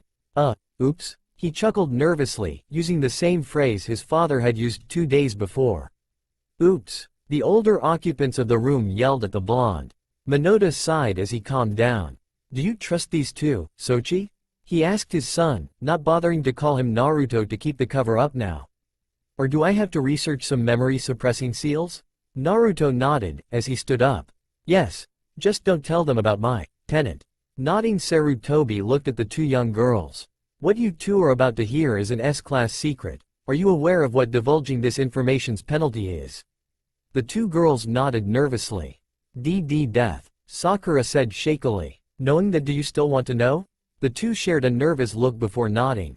Hi, Hokage-sama. Sarutobi looked to Meliodas, who nodded and dropped his genjutsu. He looked the same as he did when he found Naruto in the kitchen. Sakura and Hinata gasped. They knew who this was easily. Yondaime Hokage-sama? Sakura stuttered, Hinata not even managing that. The one and only. Meliodas nodded with a smirk. Getting as serious, he proceeded to explain his resurrection and its requirements, neatly sidestepping mentioning Kyuubi other than using her as an example of what Akatsuki was after. He had just finished when Shizune poofed back into the room. Kurenai-san says it's fine. Naruto blew it, didn't he? Shizune finished with a sweat drop. You bet your silver-haired Junin-loving ass he did. Meliodas both agreed and teased. Shizune blushed, Kakashi acted unconcerned, and Rin eyed Shizune carefully, her thoughts unguessable. Meliodas-sama, Shizune yelled. The aforementioned man snickered. What? He has CRR too. With that, the tension in the room was broke, and they began to talk lightly of other topics for a while. I guess even the strongest of people are still people in the end. Sakura pondered, watching the close-knit group of people that was all but family to each other in front of her and Hinata. I feel like an outsider looking in. She was cut off as Naruto called her and Hinata over. Sakura, Hinata, come and join in. Smiling, the two girls took seats and joined in the talk. An hour later, the two girls were leaving. Bye, everyone, Sakura and Hinata said as they left the room. Everyone still in the room waved them off with various goodbyes. Meliodas smirked at the closed door the two had just stepped through. I'm going to have to remind Hisashi about that marriage contract between the Namakazes and Hyuga. And also push Naruto's buttons to get him to admit he likes both. And then to get him to exercise his CRR. Meliodas was already plotting away at schemes to get Naruto together with the two girls. Maybe I can get Nikuyoku's help. I seriously doubt the sin of lust would mind having a harem. Sarutobi hemmed loudly, bringing the room's attention to himself. May we finish our talk with Tada-san? They had all agreed to treat the sins as individual beings, meaning they didn't use the same honorifics that they used for Naruto. Naruto nodded. If I can wake the bum up, hold on. Naruto closed his eyes, going into a light meditation as he tried to wake the lazy sin.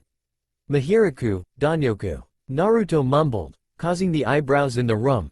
They were going to meet the sin of greed? When Naruto opened his eyes, they thought they had heard wrong and Naruto had said Nikuyoko not Danyoku, but then they took a good look at the purple eyes. The lust was still there, but it was more broad than just for UAL pleasure, they wanted more than that. The shade was also wrong. While they were both a beautiful shade of purple, Danyoku's was decidedly darker than his counterpart. The other difference in the eyes was the fact the pupil was thin slit. Hello. Tada is asleep, so I came out. Titles Danyoku, businessman of the seven. He had a hand to his chest and gesture. His posture, and the aura coming off him, was the one of the most powerful the people in the room had yet to see, feel. A mixture of Kumin's, Nikuyoku's and Tada's.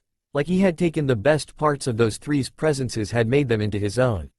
Well, what did you need? Sarutobi broke out of entrapment of those eyes to answer. Well, since you were kind enough to select some people for the mission to Suna, would you mind filling in the blanks? I assume you're bringing Tsunade as she's going to be Hokage soon? The Sandame nodded. Will you be bringing Shizune, Tsunade? The future Godem nodded. Well, that automatically includes Hinata-chan and Sakura-chan, so that's 7.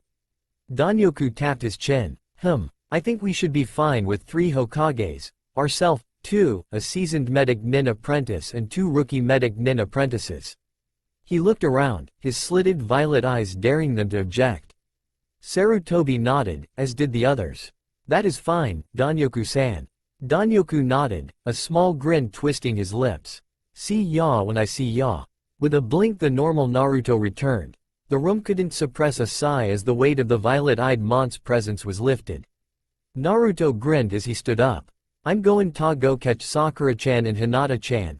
Maybe they'd like some ramen in celebration of their medic nin apprentice titles. He paused at the door before adding, "Oh, and I'll inform them about the mission too." With that, Naruto rushed out the door to catch up with the two girls with a head start on him.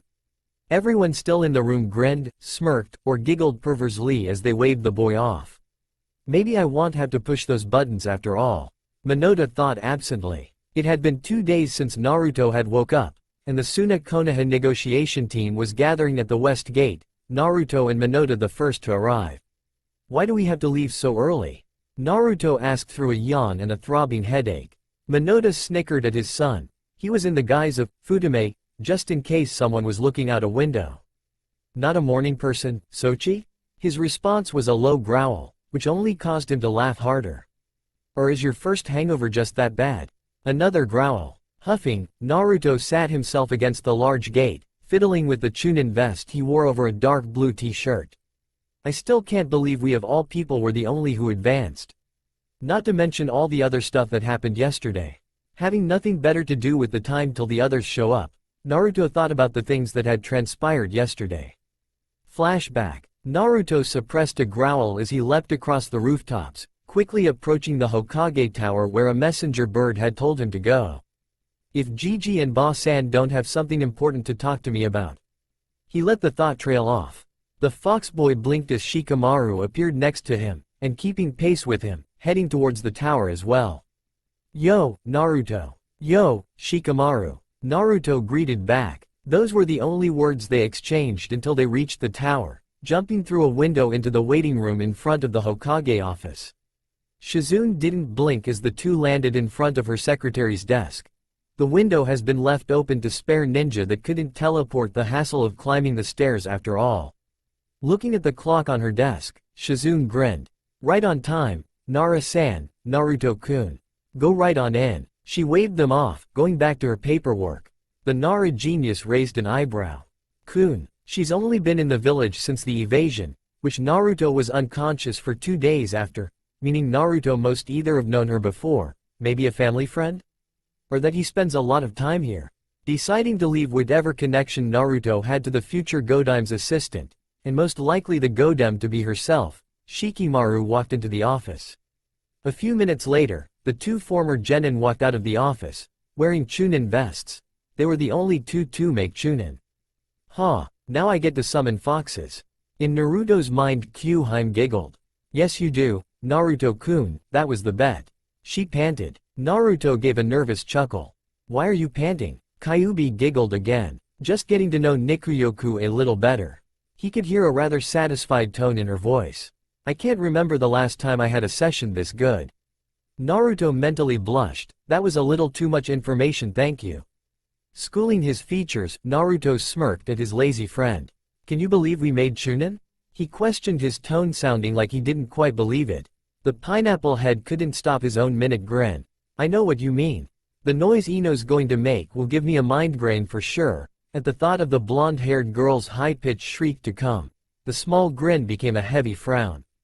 Bothersome? Laughing at his black-haired friend, Naruto stood on the windowsill, getting ready to take off. "Speaking of woman, I'm supposed to be meeting with Hinata-chan and Sakura-chan at Ichiraku Inn." He took a look at the wall clock, noticing it was already 12:35. "Kuso, I'm late." With that panicked yell, Naruto took off with vigor. Shikamaru smirked. "Totally whipped, just like my old man." Taking a look at the clock, the genius paled. "Kuso, I'm late." Shikamaru took off with the same vigor as Naruto had. It was Shizune's turn to smirk. "Hee, looks like you're both whipped." The secretary chuckled to herself. Naruto was about halfway to the ramen stand where he'd have to face the wrath of two. Well, one as Hinata wouldn't do anything, when he heard a scream. "What the fuck?" Naruto asked, looking around from his place on a rooftop. Concentrating chakra into his eyes, he focused on the lazy eyes of Tada. When he opened them again, his blue eyes had the slitted pupils of the lazy sin, though the posture made it clear Naruto was still in control. Eyes darting around, seeing through the walls and other obstructions, he found the source of the scream. A gang surrounded a small girl. She was gagged, which explained the ceased screaming. She couldn't be more than 9. Naruto narrowed his blue eyes, allowing them to return to normal so that he didn't waste any more chakra than need be. I smell storms. Great amounts of rain and thunder. Naruto narrowed his now normal blue eyes. Kumogakure nen? Most likely. Tada agreed. If I remember your history classes from the academy, Kumo and Konoha never got along, so it would stand to reason they'd use this opportunity. The question is, who did they kidnap? My money's on one of the noble family's youngest. Wouldn't the youngest noble be Hinata's little sister, Hanabi? Eyes widening at the last part, Naruto took a closer look at the girl with Tada's eyes. At the same moment, the gagged girl looked up, and their eyes met. She had her Byakugan active so they saw each other. She mouthed, "Help," before one of the Kumo nen hit her on the neck and knocked her out. With a growl, Naruto's eyes switched to the slitted pupil red-eyed glare of Gekido and Beast Kyuubi. Kill them. Kyuubi growled inside Naruto's mind, Gekido cheering his support. Mahiraku, Gekido. Naruto yelled. Chainless shackles appeared on his ankles and wrists. With a burst of Kyuubi's crimson chakra, Gekido took off at the nens, going right through the tree that had been keeping him out of sight of the captures. The Kumo nen had no idea what hit them. 1 second they were making their getaway after the successful kidnapping of the youngest Hyuga heiress, when there was a burst of malevolent chakra from ahead of them. Suddenly, not even half a second after the burst of chakra, a blonde-haired ninja burst through the tree that he had been using for cover. They were too surprised to react as the blonde demon, for what else had such a chakra, threw his arms behind him before throwing them forward. The claw-like nails pierced the civilian clothes they wore for camouflage like butter, going right through their hearts and killing them instantly. But the hands didn't stop there. Without stopping to remove the bodies, the arms continued on, wrapping around the necks of 2 more and swiftly breaking their necks. Gekido retracted his arms as he landed, glaring at the shocked leader of the squad. The shocked captain growled, picking up Hanabi. The Junin took off running. He could take the boy, the others had fallen to surprise, but he couldn't handle the ninja that the child was bound to have caught the attention of with that massive burst of malicious chakra. Gekido growled, preparing to make chase, when the man was sent flying backwards into the stump of the tree he had flown through earlier. Red eyes trailing back to where the man had been sent flying from, the Sin saw that Hanabi was saved, standing behind her father shyly. Hiyashi himself was smirking at the incarnation of wrath. Are you the Kyuubi, Naruto, or one of those other personalities? The clan head asked, his voice unafraid even at the possibility of this being the Nine Tails. Gekido. Hiyashi nodded. One of the others then. He eyed the Sin's handiwork. Your name suits you, Gekido-san. I owe you and the other yous as well, a great debt for finding my daughter. I invite you to dine at the Hyuga estate tonight. We eat at 7 sharp. Please do not be late. With that, the noble turned on his heel and left with his daughter. Oh, and dress as best you can, Naruto-san. Naruto, he had reverted as the man spoke, could only blink in shock. What the fuck just happened? Naruto fidgeted as he stood in front of the gate to the main house of the Hyuga compound. He wore a simple but elegant black silk kimono with the yin-yang on the back. His father told him that the Hyuga preferred traditional dress, and geta on his feet. His hite-ite was tied to his right bicep, causing it to be hidden under the pillow sleeves of his kimono. He was just about to knock when the gate slid open on their own. Naruto. Neji greeted. Hello, Neji. Naruto returned, not sure how he should act next to his opponent from the exams. Neji smirked, reading the nervousness in Naruto's posture. No hard feelings, Naruto, I needed the wake-up call. He bowed. Thank you for that. Naruto blinked, he hadn't expected that reaction. Welcome, I guess. Naruto scratched the back of his head. So, can I come in? Of course. Neji laughed. It wasn't a very open and hearty one, but he is a Hyuga. He had a family reputation to uphold. Follow me. Hinata-sama and Hanabi-sama would be more than happy to entertain you for the next 20 minutes till dinner. Naruto nodded, following the Hyuga to the training field in the back of the traditional home, where they found the 2 girls going through a light kata. Hello, Hinata-chan, Hanabi-chan. Naruto greeted. Neji had excused himself to go wash up for dinner. His voice startled the 2 girls, both looking over at him with a light blush. Hello, Naruto-kun, Hinata asked, her stuttering completely gone but her voice still shy. Naruto-sama, That one made Naruto blush and look at Hanabi questionably. Why the Sama? The blonde asked, confused. Hanabi giggled. You did save my life? The 10-year-old took a good at him, concentrating a lot at his eyes. Your eyes are different. She sounded confused. I thought only the Uchiha could change their eye color. Naruto chuckled. My eyes change to a lot more colors than the Uchiha do, Hanabi-chan, and please drop the Sama. Hanabi giggled again. Naruto-sama is Naruto-sama, no changey. She said, using that cute voice kids could get away with anything with. Hinata couldn't suppress her own giggle at Naruto's groan. Fine, Hanabi-chan, you win, no changey. Naruto grinned as he heard the dinner chime. Shall we go eat? So, you did have decent clothing to join the Hyuga for dinner under such circumstances. Hiyashi spoke from behind Naruto. Naruto didn't jump in surprise, which surprised the Hyuga clan head. Hi, Hiyashi-san. I asked Gigi what would be appropriate for such an occasion. Not exactly a lie, Sarutobi had been there when he had asked his father. He said the Hyuga appreciated traditional clothing for a thank you dinner. Hiyashi nodded. Follow me, girls, you too. Hiyashi ordered, turning and beginning his trek to the dinner room. Who is this, Gigi? You referred to, Naruto-san. He was curious. Gigi was a very familiar term and, as far as Hiyashi knew, he had no living family. Naruto answered absently, too busy looking around to see the surprised look on the youngest Hyuga's face at his answer. Old man Hokage, he was real helpful. While Hanabi's shock at Naruto's familiarness with such an important person was clear, the other two weren't so shocked. Hinata, since she already knew of the close relationship between the two. Hinata did tell me Naruto-san was in the office when she became a medic nin apprentice, and he's going to be on the Suna negotiation team, which shows Sarutobi must know him well. Hiyashi thought as he guided them to the head table of the 3 tables in the grand dining room. The room had 3 tables, the main house one that sat on a raised level from the other 2, then the clan council's table, and finally the branch house table. The 4 sat down at the head table, Hiyashi at the head, Naruto 1 seat down from Hiyashi's right and directly across from Hinata, who had Hanabi sitting on her left. This left 4 spots open at the head table. The ones on either side of Hiyashi, one next to Naruto, and the other end spot. What happened to the leader? Naruto asked as he sat down. The answer sent a shiver down the blonde's spine. I gave him to Ibiki. Naruto nodded, watching people fill into their seats. They in turn looked at him like he was an abnormality. Of course, Naruto thought. Many here know me as the demon child, and even if they don't, sitting with the main family would be considered odd. When everyone was seated, Hiyashi called for attention. As you all know, earlier today Hanabi was kidnapped. Hiyashi began as he stood up. The culprits were the same as the ones who kidnapped Hinata 7 years ago. This brought enraged looks to many of the faces in the room. The Kumo Nin were much more prepared this time, and with Konoha in this state it was an easy enough infiltration. They infiltrated, found my daughter when she was on one of her walks, killed her guard, and made their escape. About 10 minutes later 4 of them were dead, and the leader is currently wishing that he was the same.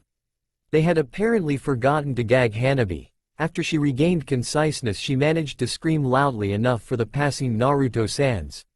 He gestured to the nervous blonde. Who wouldn't be nervous with a room full Hyuga sizing you up?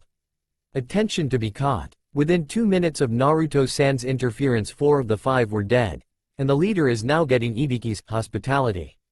Everyone in the room flinched at the mention of the heavily scarred monk's hospitality. Let it be known that Uzumaki Naruto is a friend of the Hyuga, and any attack on him will be met as if it was an attack on myself or my daughters. Eyes wide, Naruto stuttered. Hiyashi-san, you do realize all the enemies you just made throughout the entire village, correct? Many still hate me for that incident. Naruto avoided directly mentioning what that incident was in front of the 2 girls. Hiyashi nodded. Another thing. Uzumaki is forgiven of his family's misdoing of 13 years ago in the eyes of the Hyuga. He stated as he sat down. Leaning over, he whispered so that only Naruto could hear. Sorry for pegging it on your family, but I'm sure you didn't want Hinata and Hanabi to know about that quite yet. Naruto nodded, replying in the same tone so that only Hiyashi heard. It's fine, and thank you. Besides, Uzumaki isn't my true family name. I suppose I need to stand up and say a little? Hiyashi nodded, looking curious at the comment about Naruto's family. That was cutting it close. I know Tada, but Tu-san said we could trust Hyuga Hiyashi with the secret if we chose to. Kumon, some help with the "you're welcome" speech, please. Of course, Naruto, this is the type of thing I'm best at, after all. Naruto stood, standing as tall and proud as he could. Thank you for the pardon and the compliments, Hiyashi-san, but it is undue. I had the element of surprise. My special chakra had shocked them enough for me to kill the 4 Chunin before they reacted, and the Junin ran trying to avoid meeting anyone who had sensed my chakra spike. He just happened to run right into you. As he spoke, Naruto made sure to make eye contact with everyone. As for the crimes of my family, I am not my family. He bowed to the crowd of Hyuga, turning to face Hiyashi. Thank you again for the pardon and you are welcome. Bowing again, Naruto sat back down, still with his rigid, for him anyway, posture. Hiyashi nodded. Bring in the food. On his order, the side door opened to let in some servants with trays of sushi and other traditional high-class foods. An hour later the majority of the Hyuga had left, leaving only those at the head table. Hiyashi grinned, handing the boy, who had been drinking tea up to that point, a sake cup. Here, boy, have a drink. Though he had had a bit himself, the Hyuga was nowhere near tipsy.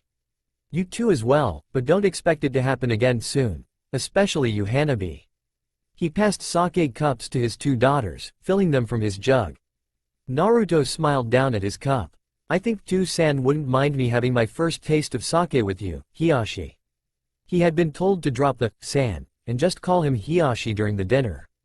Hiyashi raised an eyebrow. Oh, and who was your father, Naruto? Naruto's condition had been to drop the san in his own name. Naruto smiled up at the man, the prankster in him jumping for joy in anticipation of Hiyashi's look when he found out. Namikaze Minoda, the Yondaime Hokage, and the man you called your best friend. To the point you were each other's best man for your weddings. The only reason you weren't named my godfather was so Kakashi could have me legally to raise if my parents died, since he and Rin couldn't have kids. Hiyashi froze, his sake cup almost to his mouth. I told you my real family name isn't Uzumaki, it's Namikaze Uzumaki. I'm Namikaze Uzumaki Naruto, nice to meet you. For the first time, Naruto introduced himself as his father's son. Hanabi and Hiyashi were shocked. Hinata was spared such because she already knew.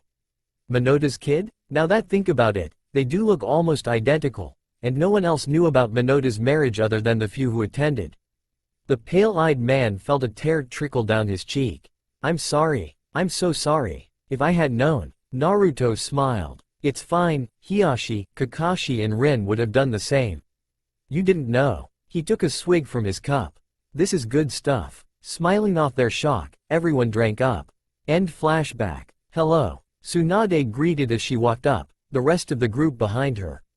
Naruto winched in pain as his head throbbed at the loud noise of everyone saying good morning. Naruto-kun, Tu-san told me to give you this. Hinata said, handing the blonde a pill. What is it? Hangover relief. The drinkers of the group deadpanned together. And the best kind Konoha has. Naruto nodded, downing the pill. He blinked as his headache left almost immediately. Wow, super fast acting. The same people who had answered his question nodded in agreement. Yep, gods, and I don't mean that pale old Shinigami either, gift to the world. Minoda grinned. Tsuna. Naruto cheered, grinning like the foxboy he was. Naruto's enthusiasm lasted right up till they started across the desert the day after they left the village. He quickly discovered he had a disliking for the intense heat of the giant sand-covered area's days. The others were the same, coming from a forestry area they were all used to cooler temperatures.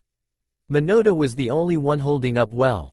Apparently he was using a high-level wind element control exercise to keep him cool. It caused a light breeze to wrap around his body and kept him cool as a side effect.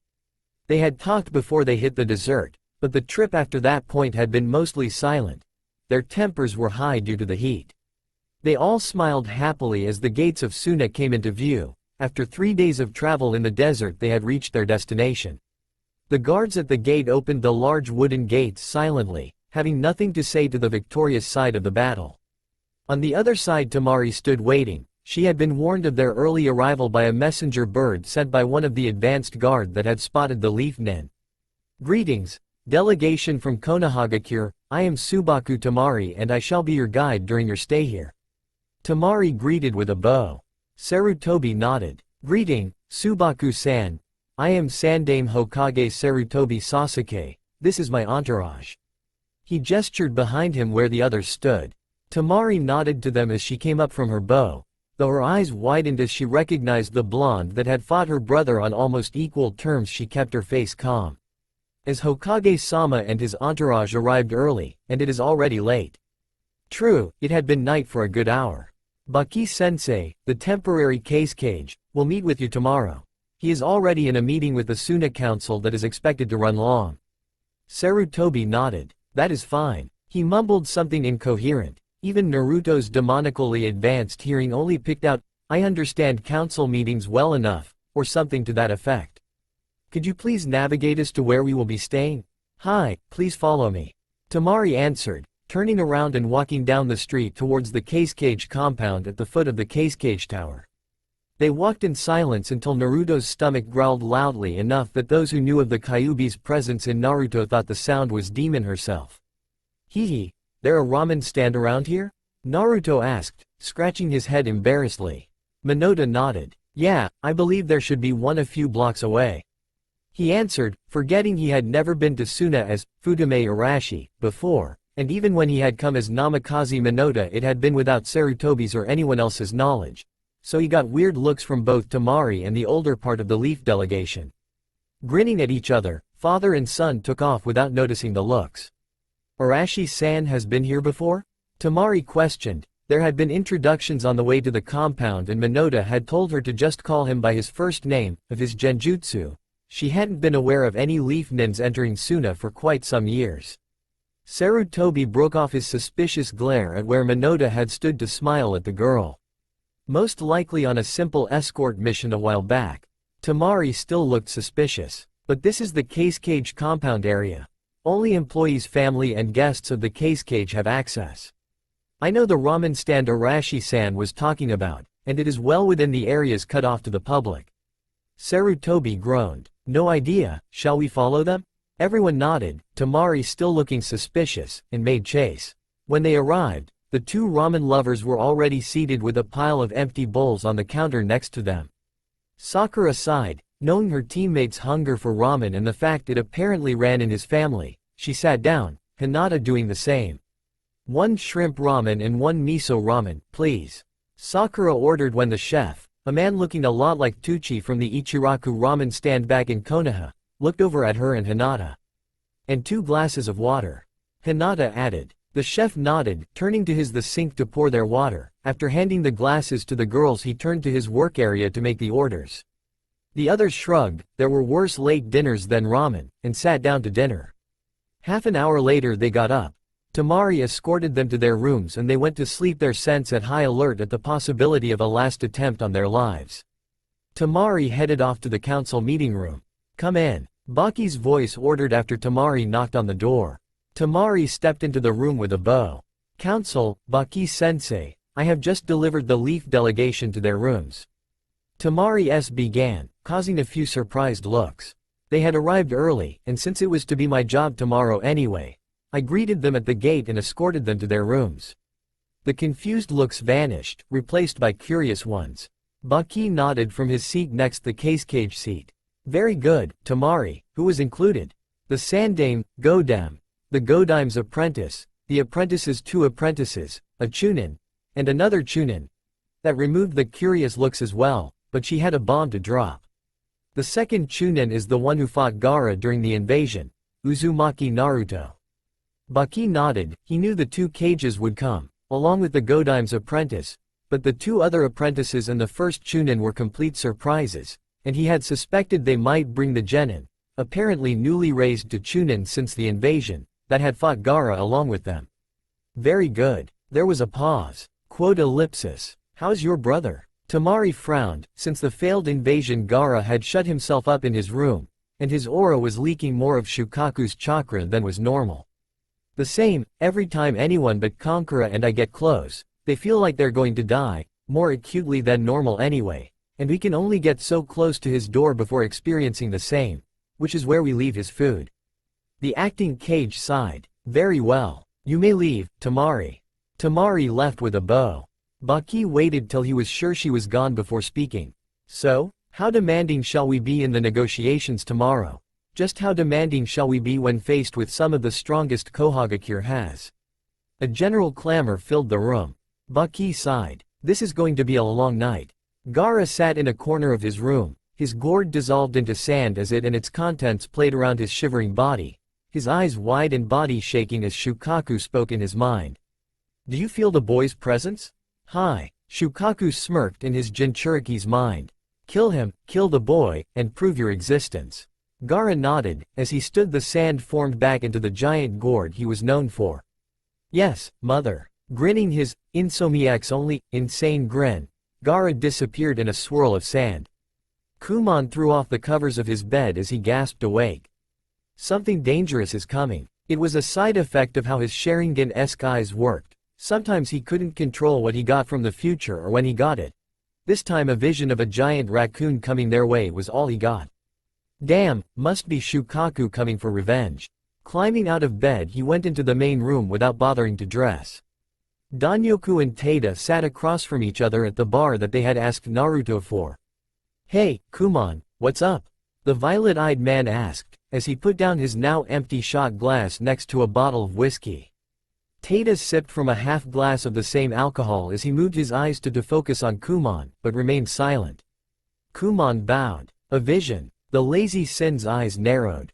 Of Shukaku coming for revenge. Damn. Go get dressed, I'll wake the others up. Kumon nodded, walking back into his room.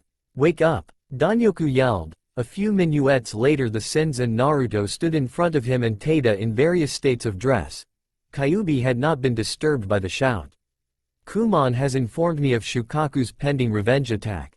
This got either indifferent reactions or, in Naruto's case, a shout. What? Naruto yelled. Calm down. Danyoku commanded, scratching his chin. Naruto? Yeah? You are not to use our abilities in this next fight. Naruto blinked.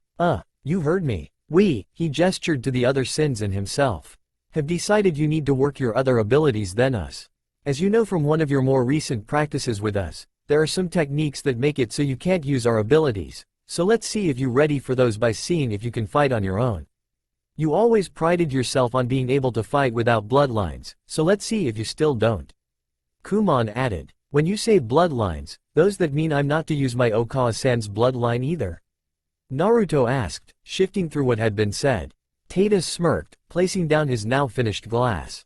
The plan was to say no if you didn't ask before the fight, but since you saw the double meaning in our words on your own you may use it. Taking a deep breath, Naruto nodded. Fine, I shall not use the abilities of Shichigakido in the fight with Shukaku no Gaara. Excellent timing, here he is now. With a snap of Tada's fingers, the mindscape Naruto wavered and disappeared from the room. You can all go back to sleep now, guys. The Sins nodded and returned to their respective room with a slight bow. Sucks, sometime, doesn't it? Mond? Danyoko asked Tada, using a different name.